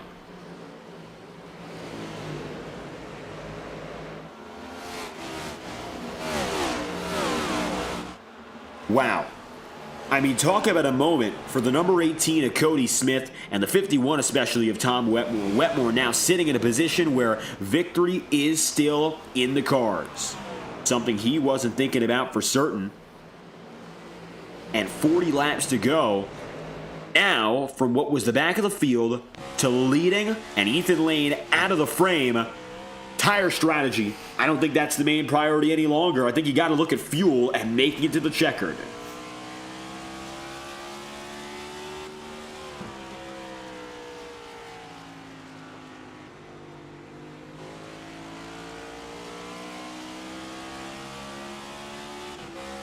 Blake Cannon takes 3rd. Wow. I mean, the rebound as a whole for both Roadhouse guys, it might not show on paper for Blake Cannon. It definitely will for Wetmore, who qualified 27th. But now 1st and 3rd, and leading the way on what could be the winning strategy call. A difference and a far cry from 50 laps ago. Tom in the Tube Tech Chevrolet. And Blake Cannon just behind in his own. They're looking to keep Cody Smith in his own sandwich. Ryan Bean, 6th, down to 7th. Previously up there in the leading fight, he did all that work to counteract Ethan Lane, but I think he burnt himself out in the chase. and in doing so, slowed himself down more so even while Lane has gone to pit road. Ethan finds himself the leader of all those off the lead lap. He just got that lead lap status in the number 6. And the Toyota Camry is up now, finds himself 21st, 1 lap down. No longer. He's back on the lead lap. Cody Smith to the inside on Tom Wetmore. Could be a new race leader. Watch out for the 18. Both skate up high. The 44 of Cannon right there as well. And it might not be Tom's day. It might not be Cody's, because behind them both is another contender. Teammates coming together for the race lead. 34 laps to go.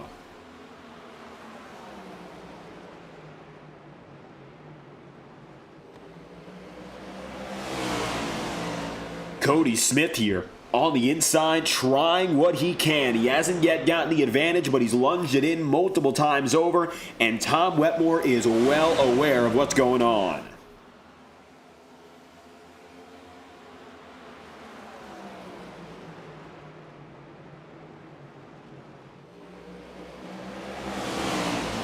"34 laps to go here." Blake Cannon is now coming up on Cody Smith. Cody onto the high side. And Blake Cannon now dropping low will take second. With Ethan Lane out of the frame, I mean, look at how many drivers have now entered this one. You even have Ross Cato in 5th.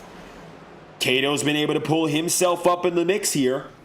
He started as an outside contender, qualifying in 13th, and who would have thought that he's not only in the top 10, but he's watching the lead battle just ahead of him.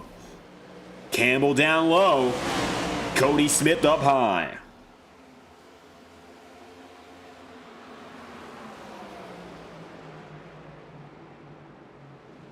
Side by side between teammates. Blake Cannon, Tom Wetmore, right on each other. But that is a good thing, because they'll have that defense. Watch aboard for Cody Smith's perspective again. Does he try to make a lunge on Tom?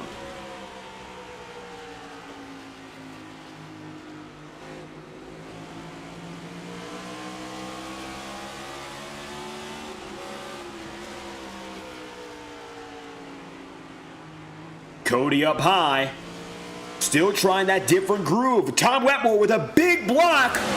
That'll give the opening to Blake Cannon. Does Cannon want it? Well, I think he does, and I'm sure now that he knows it. Blake in the number 44 dropping low once again. Brad Patton and Cody Smith side by side, so now the teammates control both grooves. With 28 to go, Brad Patton, keep in mind he's a lapper there, shakes things up. They gotta let him by. Cannon does a good job of letting room for Patton and letting room for Wetmore for their respective goals. They do the same thing.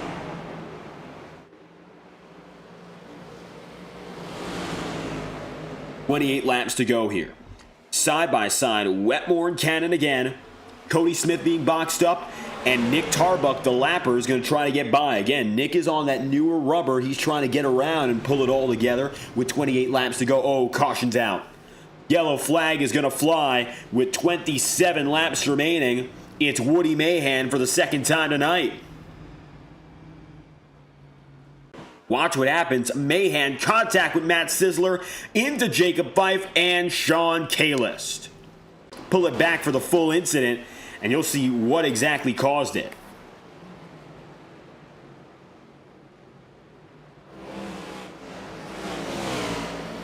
"26 laps to go. Mahan was here with the 93.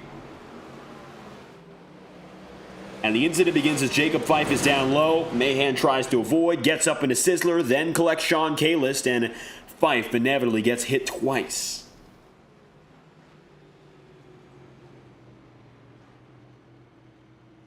Harsh hits for Jacob as everyone comes down and in. Tom Wetmore getting himself a fresh set of rubber, as does Blake Cannon. Now to see who ends up out of pit road first. As Blake Cannon comes in, will there be anyone who tries to shock the field with a two-tire call?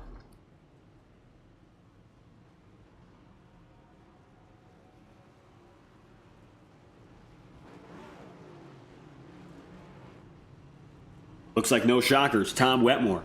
Oh, Cody Smith! Well, that's a shocker. The number 18 spins around on exit. Oh, talk about a huge loss. Wow, Smith was about third in the lineup. Third, no more. Wetmore gets away for the lead. Cody Smith is going to cycle outside the top 10.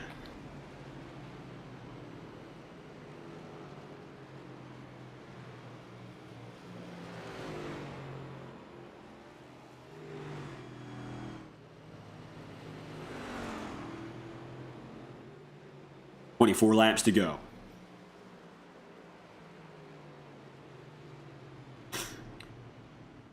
We'll go green with 22 laps remaining.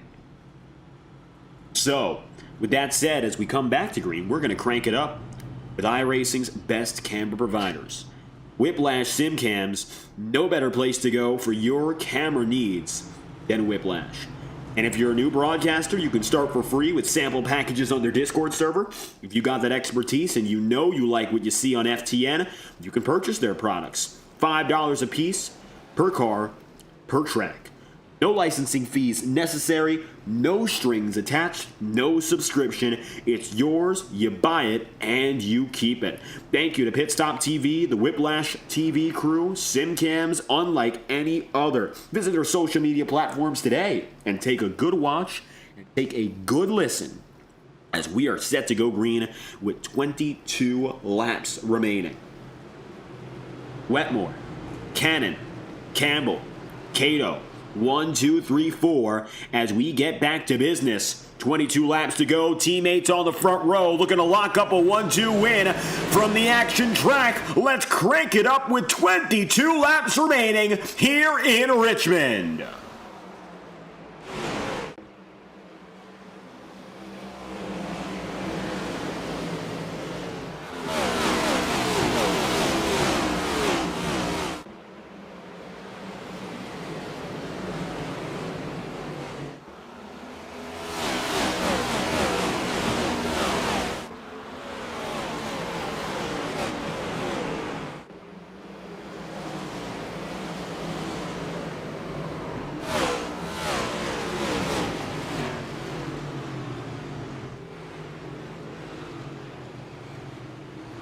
Yellow flag is out again with 21 remaining, and so quickly, we've got trouble.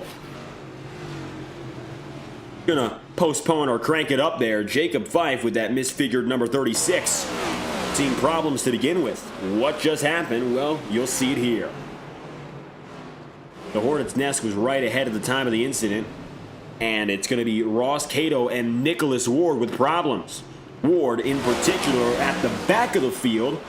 And so it looks like two separate incidents. Ward drifts up. Meanwhile, it's the 12 of Ross Cato, who further ahead drifts down and in. It looks like he'll get away from it. Nevertheless, 12 car seeing problems, and with 20 laps to go, he'll have to put himself back together, go at it again. Wetmore, Cannon, Campbell, 19th up to 3rd. For Nate, he's gained 16, while Tom Wetmore is gone for 27. Going from the back of the field all the way up front, Tom Wetmore has been electric, and now with his support in Blake Cannon, the Whiplash boys are 1st and 2nd.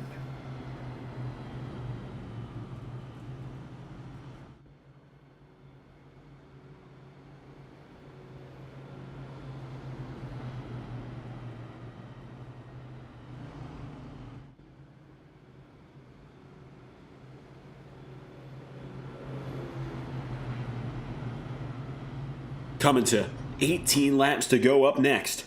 Looks like the restart's going to be closer to 16 to go.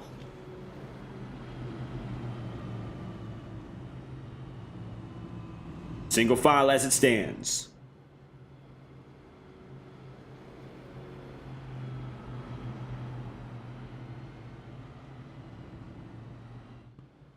With Blake Cannon right now playing a role we've seen from him before. This is something that I think reminds me most of a race where eventually it wasn't Wetmore nor Cannon who stole the show, but we'll mention it again, Darlington. In the early stages of our spring Darlington race, Tom Wetmore and Blake Cannon were going back and forth through traffic in a little bit of a ping-pong strategy. Wetmore would be there to begin with, and then Blake Cannon, who was a little bit more of an aggressive driver by nature, if Wetmore was fading out and Cannon needed to keep doing the work for the team to make the move, he would come in there and drill through. So this is a great 1-2 combo. Wetmore, the veteran, who's always been a steady wheel, and Blake Cannon, who's not afraid to ruffle feathers, do a little bit of that dirtier work. With them together, I'd be hard-pressed to say there's a better duo at the front of the field, especially in that top 10. Lane is in 8th. Mind you, he's led more than 150 laps today.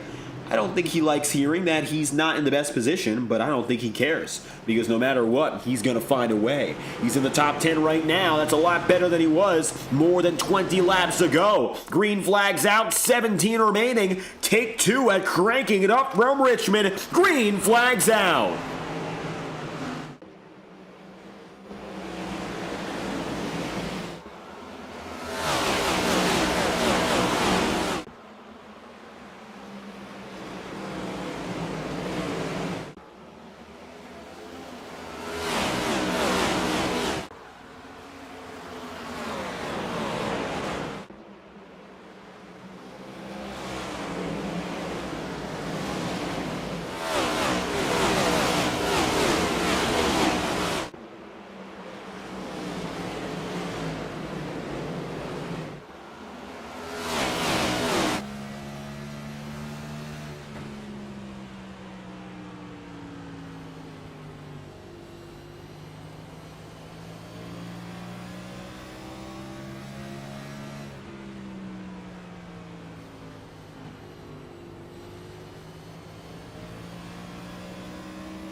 Tom Wetmore holds for it with a dozen to do it. Bring it back live because he's got the lead, but maybe no longer can Blake Cannon be that perfect sidekick.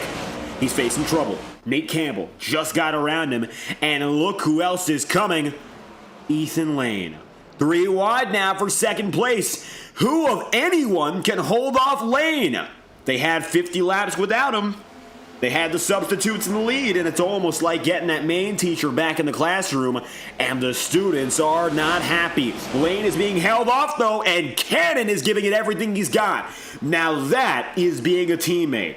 Maybe not the perfect case for Blake, but unlike being the aggressive man that we saw from Darlington, now he's playing until he gives his last on track. He wants to keep the 6 behind, and I don't think Nate Campbell would be too particularly happy to see a dominant man take his 10th. Blake, lower, as low as he can. Look at that drive. 9 laps to go. Campbell knocked out of the way.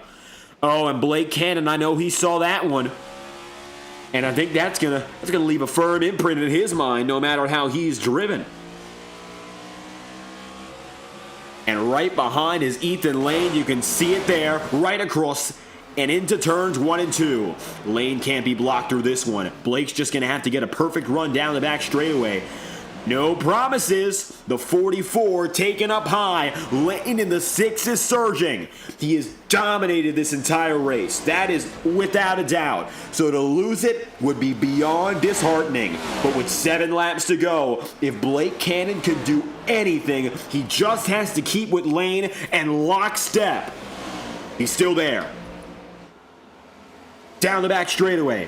Still with Lane. Tom Wetmore cannot focus on that rearview mirror, so we're going to do it for him here. Take a look from the deck lid perspective of the number 51. Lane is clear of Cannon. For Tom Wetmore, this could be it. There's really nothing else he can do now but defend like his race and like his season depends on it. Again, he's coming from the 15th seed tonight to win. It's do or die. He is 22 points under the cut line. Lane has already locked in. It's a tale of two different races. We're going to overtime. It's a green-white checkered. Oh, wow. This is going to be something to not only witness, but something to behold. Caution's out. We're only going to have 2 laps of racing left. Brad Patton involved in this incident. Take a look. Swept up with Nolan Potter. A full lap replay will show you the problem. Take a ride on board with Brad Patton and watch it come through.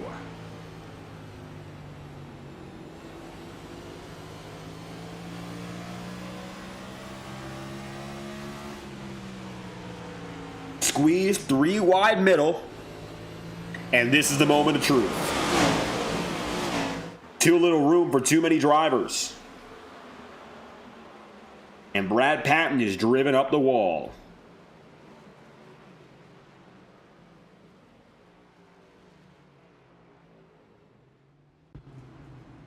So, with the situation we have at hand, it's going to be a green-white checkered finish, and it will count as an overtime attempt. 2 laps remain on the racing circuit. No matter what happens, we're going to try and get the finish under green. The white flag waves. The race will conclude. We have 3 overtime attempts. Hopefully we don't see the yellow flag again, because if we do, we will continue extending this race until absolutely not possible to do so.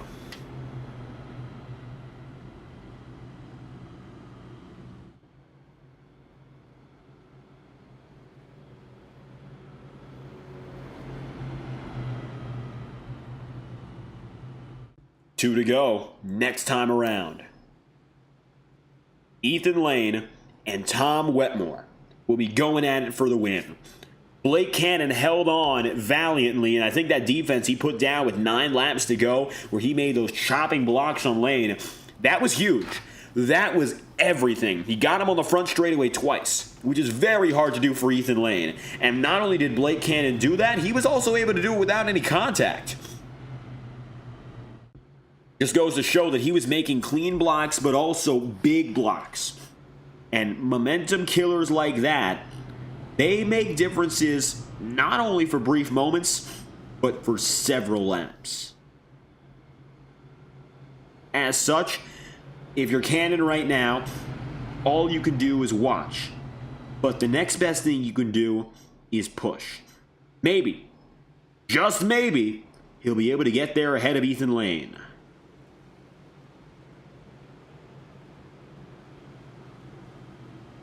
Whether or not he does is a big question.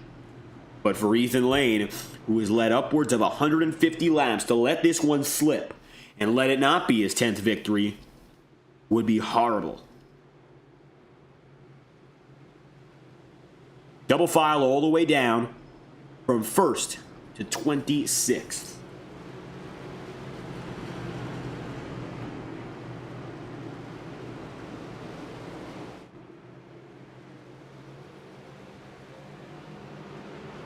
Green flags out. 2 laps to go. First overtime attempt of the day. Blake Cannon with the push of a lifetime. It's Roadhouse 1-2. Ethan Lane sent up top, and he's now got multiple drivers to deal with. Campbell, squirrely, inside goes the number 6 to the wall. Ryan Bean for 3rd, but if it wasn't for Blake Cannon, neither of these men would have it for themselves. 1 lap to go. It's Wetmore versus Cannon. Tom Wetmore into 1 and 2. He's got the advantage, but Blake Cannon won't race him easy. On the last lap, it's any man for himself. The first time he went to this track in this series, Tom Wetmore came away the winner. 2.5 years later, all over again, Tom Wetmore wins. 15 seed in the playoffs, the last man eligible, and 22 points down. Punch the ticket. Send him to the round of 10. Tom Wetmore, winner at Richmond. Blake Cannon is the Team Player of the Month with that performance. Blake finishes second. He went for the win in his own right, but if he didn't push Tom out there, Ethan Lane is winning.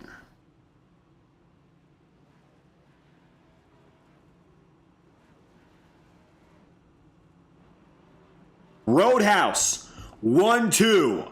Their best race of the season, their best race of the year, and you could argue it's their best ever race in this series.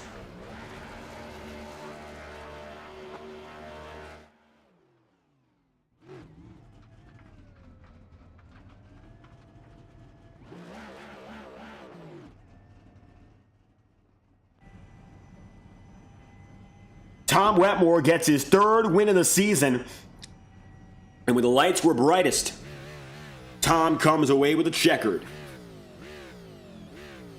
For Lane, he'll take third, but Roadhouse Racing would not be denied. Those final laps, you couldn't have written up a better story. And so Tom Wetmore does it again at Richmond for his second career win at this track. And it comes after years of waiting again. Tom Wetmore leads 47. Blake Cannon leads 1. Ethan Lane leads 154. Those three drivers led every lap in this race. Only those three. Roadhouse Racing comes home first and second off the back of amazing teamwork from Blake Cannon and strategic finesse from winner Tom Wetmore. Ryan Bean follows Ethan Lane, and then you'll have Nate Campbell, Ross Cato, Don Stevenson, Cody Smith, Sam Nieto, and Nick Tarbuck for the top 10. Further back is 11th place in Zach Schrinthal with Matt Sizzler in 12th. Nicholas Ward 13th, Nolan Potter 14th, and Woody Mahan P15. Jared Davis comes home 16th with 17th in Casey Shue, 18th Josh Gallagher, 19th in Jacob Fife, Eli Cars P20. Finally, you'll have 21st in Randy Fiash, Brock Potter 22nd, Aaron Eads 23rd, Sean Kalis 24th, and Brad Patton 25th, with Bobby Keith, Ryan Yazik, Galen Gidman, and John Steele wrapping up tonight's lineup. Upset of the season so far in our playoff brackets as 15th seed Tom Wetmore comes alive and wins when it matters. He and Blake Cannon take their team to the top, but of course, I think Tom Wetmore on an individual basis here, this is the win that changes everything for every driver. That's another driver locking up another spot. And for Tom Wetmore, who missed last week, the best possible thing you could have done would be winning. You've won at this track before in this series, but coming in qualifying 27th and 70 laps in, only being 26th, things weren't looking good. You're here now. Everything turned out just fine at the end.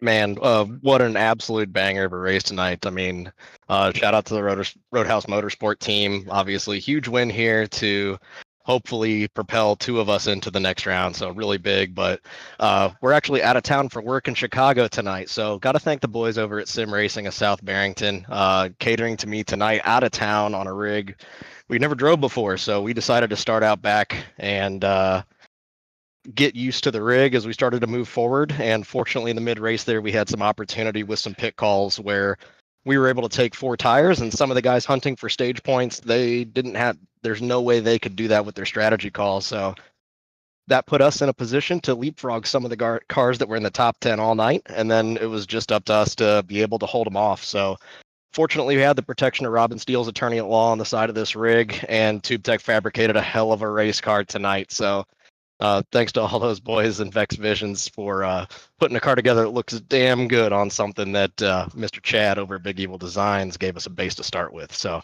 hell of a way to do it, man. That's after what was an awful start to the playoffs last week, we get to park it in victory lane tonight, Dave.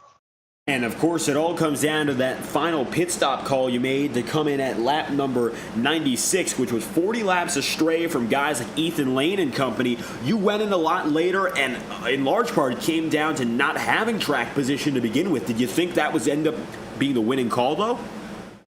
Yeah, I mean, ironically, we want those stage points as bad as anybody because coming in tonight, we thought we had a shot to point our way in, but when the cards didn't fall as they may, and we got shipped by a back marker there early in the race, that meant we had to do some alternative strategy. So the Hail Mary pays off every once in a while, and tonight it did. But got to give a huge shout out again to Roadhouse Motorsport and also Ethan Lane. Both those guys raced me really clean to clean out the podium.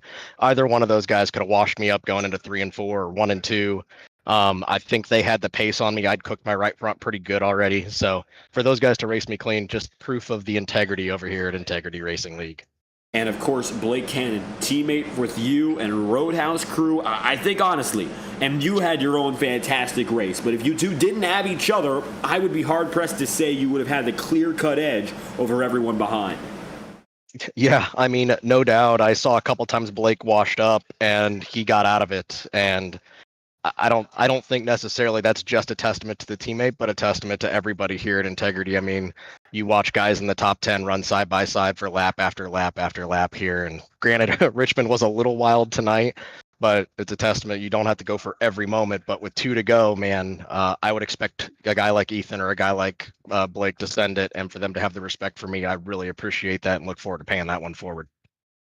Now, with this out of the way, you've gotten those worries off, and you're making it into the round of 10. So, 3 wins on the season now, and this one, I'll tell you this much, probably the most important when it comes to just putting the numbers together and looking to what's next. So, we've got ourselves Daytona next on the schedule. The round of 10 begins with New Hampshire. Our preparations beginning already for what's yet to come? Yeah, absolutely. I mean, number one, it's about getting this, getting this car locked into the playoffs. That's done. So what can we do next? But help our friends at Integrity and get those guys into the playoffs too. And Daytona gives us an opportunity to repay some of those favors from a guy like Ethan or Blake that dealt me some of those tonight and left me some space. So looking forward to working with guys like that and many of the other guys tonight. I know I think I also owe Sam a favor. I sent him a pretty late dive bomb, about 40 to go. So I owe him one, but it sounds like there's a lot of other angry folks among other angry folks that should make Daytona really interesting to seeing who decides to help who next week. But man, I just thankful that when we unloaded a track like Daytona, we got the power, we got the garage moon power underneath the hood of this thing. So fortunately, I know we'll have the opportunity to run up front, but as you know, at Daytona, it's about avoiding the calamity. And thanks to locking ourselves in tonight, we don't have to worry about it, Dave, and that's worth everything. From the 15th seed to locked in for the round of 10, Tom Wetmore has it now, of course, locked up. The 51 team winning at Richmond. Any final comments you'd like to send us? No, just got to thank you've heard me this this year talk about some of the team, but a couple new members that helped out the team this week. Got to thank Josh Weimer, huge supportive asset here to this Roadhouse Motorsport team tonight, as well as David, like I said, down here at South Barrington Sim Racing. Those two guys did allowed me to be able to race this week, and without them, man, we'd be sitting out the playoffs. So huge new additions to help us out this week, and thanks to them. Tom Wetmore in the 51 for the second time in his career and the first and last trip for the Octane Series to Richmond, a winner again in Virginia. Thank you for your time, Tom. Thank you, Dave. Have a great night. Wetmore kicks off the fun for the Roadhouse crew. Blake Cannon, another amazing race. Blake had the buffer playoffs-wise coming in, so he doesn't have immediate concern. Either way, he made the most of this race and then some to take second and even led a lap along the way, even though it was difficult to squeeze through for it. Third place, finishing second, led a lap. The only thing that eludes you tonight, Blake, is that victory, and you came so close. Yeah, man, really close. Just really kicking myself in the ass for just making tonight a lot harder than it had to be. I just made a stupid mistake early in the race and, mistimed the restart and got a black flag and had to do a drive through and, you know, 28th and then have to worry about keeping my nose clean and then burning my stuff up to get there. And I don't know, man. I'm just, thankful that everything worked out the way it did. I know Tom needed it more tonight than I did. I definitely don't want to go to Daytona next week, having to worry about points. But that's just the spot I put myself in after the first 2 races. So, we'll go to next week and do our best. But hats off to Tom. I mean, what a hell of a drive. Not even at his own place. So, glad that a Roadhouse team member got the win and locked into the next round. First and second for Roadhouse, as you mentioned. The points game, big for you. You come in up 13, and of course, finishing second, still a strong result there. Want to talk a little bit more about those ups and downs. Both you and Wetmore alike had one common theme. You guys were at the back of the field a lot and still made it up the way. And I would say it's interesting because you guys being back there actually led you to what was the winning call on tires. With that being said, you also had a little bit of damage to deal with. So how did you work that through as the night went on? Well, fortunately, I didn't have a lot of damage. I know Tom did early. And I was on a completely different tire strategy than a lot of guys. I think Tom pitted, let's see, right there around stage break. So I pitted lap 50, and then I didn't pit again until lap 175. So I had 125 laps on my tires, and I wasn't good on fuel until that last caution. Tom had pitted around lap 100, so he had about, had a good bit better tires than I did, and I was really surprised that my pace came back around. I was able to run them guys back down, and battle for the lead until that late caution came out and really set me up good. So, I just got lucky when the caution fell. If it wouldn't have fell, I would have been, pretty much screwed. I would have had to pit at some point. But the way these races have played out lately, short pitting isn't the right call anymore. So it can go both ways sometimes. You just got to get lucky. So tonight it worked out in my favor. And then I knew when me and Tom were on the front row, I knew it was going to be hard to get around him. He was going to be racing me hard as hell. So there's a couple times where I was barely hanging on. So, just thankful that I was able to hold on to it and help him secure a spot into the next round. Roadhouse Racing with its most successful race in that back-to-back finishing positions of P1 and P2. Daytona is uncertain. You've got a buffer above most other drivers here. That's your biggest advantage. What's the game plan now as we head to the World Center of Racing? Man, I honestly really don't know. I want to say is be up front, try to get stage points because those are freebies, but you just never know. I mean, I don't know. We're just gonna see. We're gonna go to work this week and have some team meetings and see what the best plan is. I hate riding around in the back because at some point you still got to go forward. But if you're up front and stuff gets a little wild and you get involved in a wreck, then where does that put you? So I really don't have an answer for that. I didn't want to go into Daytona having to worry about that. I was hoping I could get a win between Michigan and Richmond. But it just is what it is, and we'll make the best of it. Middle of our podium and a strong run to keep the good times rolling for Roadhouse Racing. It's second place for you, Blake. Any final comments you'd like to leave us with? The floor is yours. Yeah, I just want to say hats off to all the guys in this league. Especially the guys up front. I know the guys in the back they try, and it's war back there, and everybody's running hard. So this isn't a bash against them. They do a hell of a job every week, but just hats off to everybody inside the top 10. We ran really hard there late in the race, different tire strategies, and nobody made a wrong move. So hats off to Ethan. He probably should have won this one, but anytime we can still win away from him, that's a good thing. Got to thank the admins. Got to thank Roadhouse, everybody in Roadhouse, John, Eric, Tom. Got to thank you in the broadcast booth, and got to thank my wife back at home. And hopefully we'll be in the same spot next week. Maybe the same spot or better. Podium circle again for Blake Cannon as he comes in second in points, and it looks like now he'll lead all those who are not yet locked in and with another strong night at Richmond. Thank you for your time. Thank you, David. Cannon on the way. One more to speak to, and for Ethan Lane, what a race to lose. You look at the numbers, and it's a huge shock that it even went out this way when it comes to the performance he had. Over 140 laps led, and third place is where he ends up. Nevertheless, still getting his 10th pole position of the season and leading the most laps of all. Lane, you're locked into the playoffs next round, but I'm sure this one stings to have it get away. Oh, it definitely does. I felt like we were on the right strategy when we pitted when we did. We unlocked ourselves fairly quickly, and I definitely think we could have gotten back to him as their stuff kept falling off. But we'll never know because lap cars can't control themselves for the last 25 laps. But we made a good comeback to P3. I thought we could have had something there for Tom if it stayed green before that caution with the green white checkered. But it is what it is. We'll move on to Daytona and go from there. And of course, tonight, leading those laps and having the strategy play out a little bit different. You were able to recover because relative to you and Tom Wetmore, you had older tire. What was it like having to scramble to get back up in those last restarts to give it one last chance? I was just driving mad. Richmond's one of my favorite racetracks. I don't like the car track combo, but I felt like we had pace to definitely pull off a flag to flag, but we'll never know. So we'll just move forward and see how Daytona goes. Daytona, of course, going to be another race to attend, but not the biggest of concerns if you've locked yourself through to the round of 10 here. So with that in mind, any particular strategies for this race that's coming up, or are you already focused on what's next? Gain many points as possible, lengthen that cut line, or lengthen the gap to the cut line for round 2, and just try to win again. We won Talladega earlier, so hopefully we can win Daytona now. Victory is the end goal, and it has been all season. Looking to go double-digit for the second year in a row. Ethan Lane, win number 10, is still to be chased. Third on the day. Anything else you'd like to add? Just thanks to you putting on these broadcasts, everyone ever Integrity for putting on the league. It's been a fun year. We're coming down to it. Just chasing the championship now.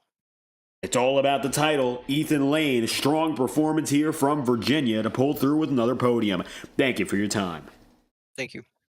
With Lane on the way, you've heard from your top 3 finishers tonight, Ethan Lane being the third of which, and then the teammates. You have Blake Cannon in second place, who goes third up to second, and Tom Wetmore. We started this broadcast by saying that even as he got involved in some contact and issues in 2023, he won at this track. And here in the end of 2025, he does it again. Wetmore, winner for the third time this season. Next up is the end of the round of 15.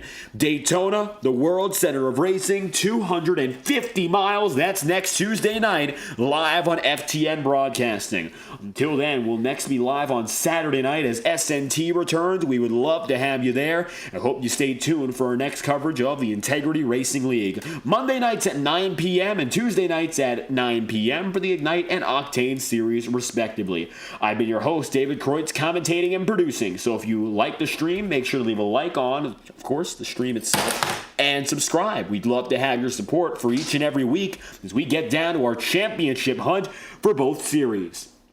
Congratulations to Tom Wetmore and his third win on the season. We hope to see you back at Daytona next Tuesday night.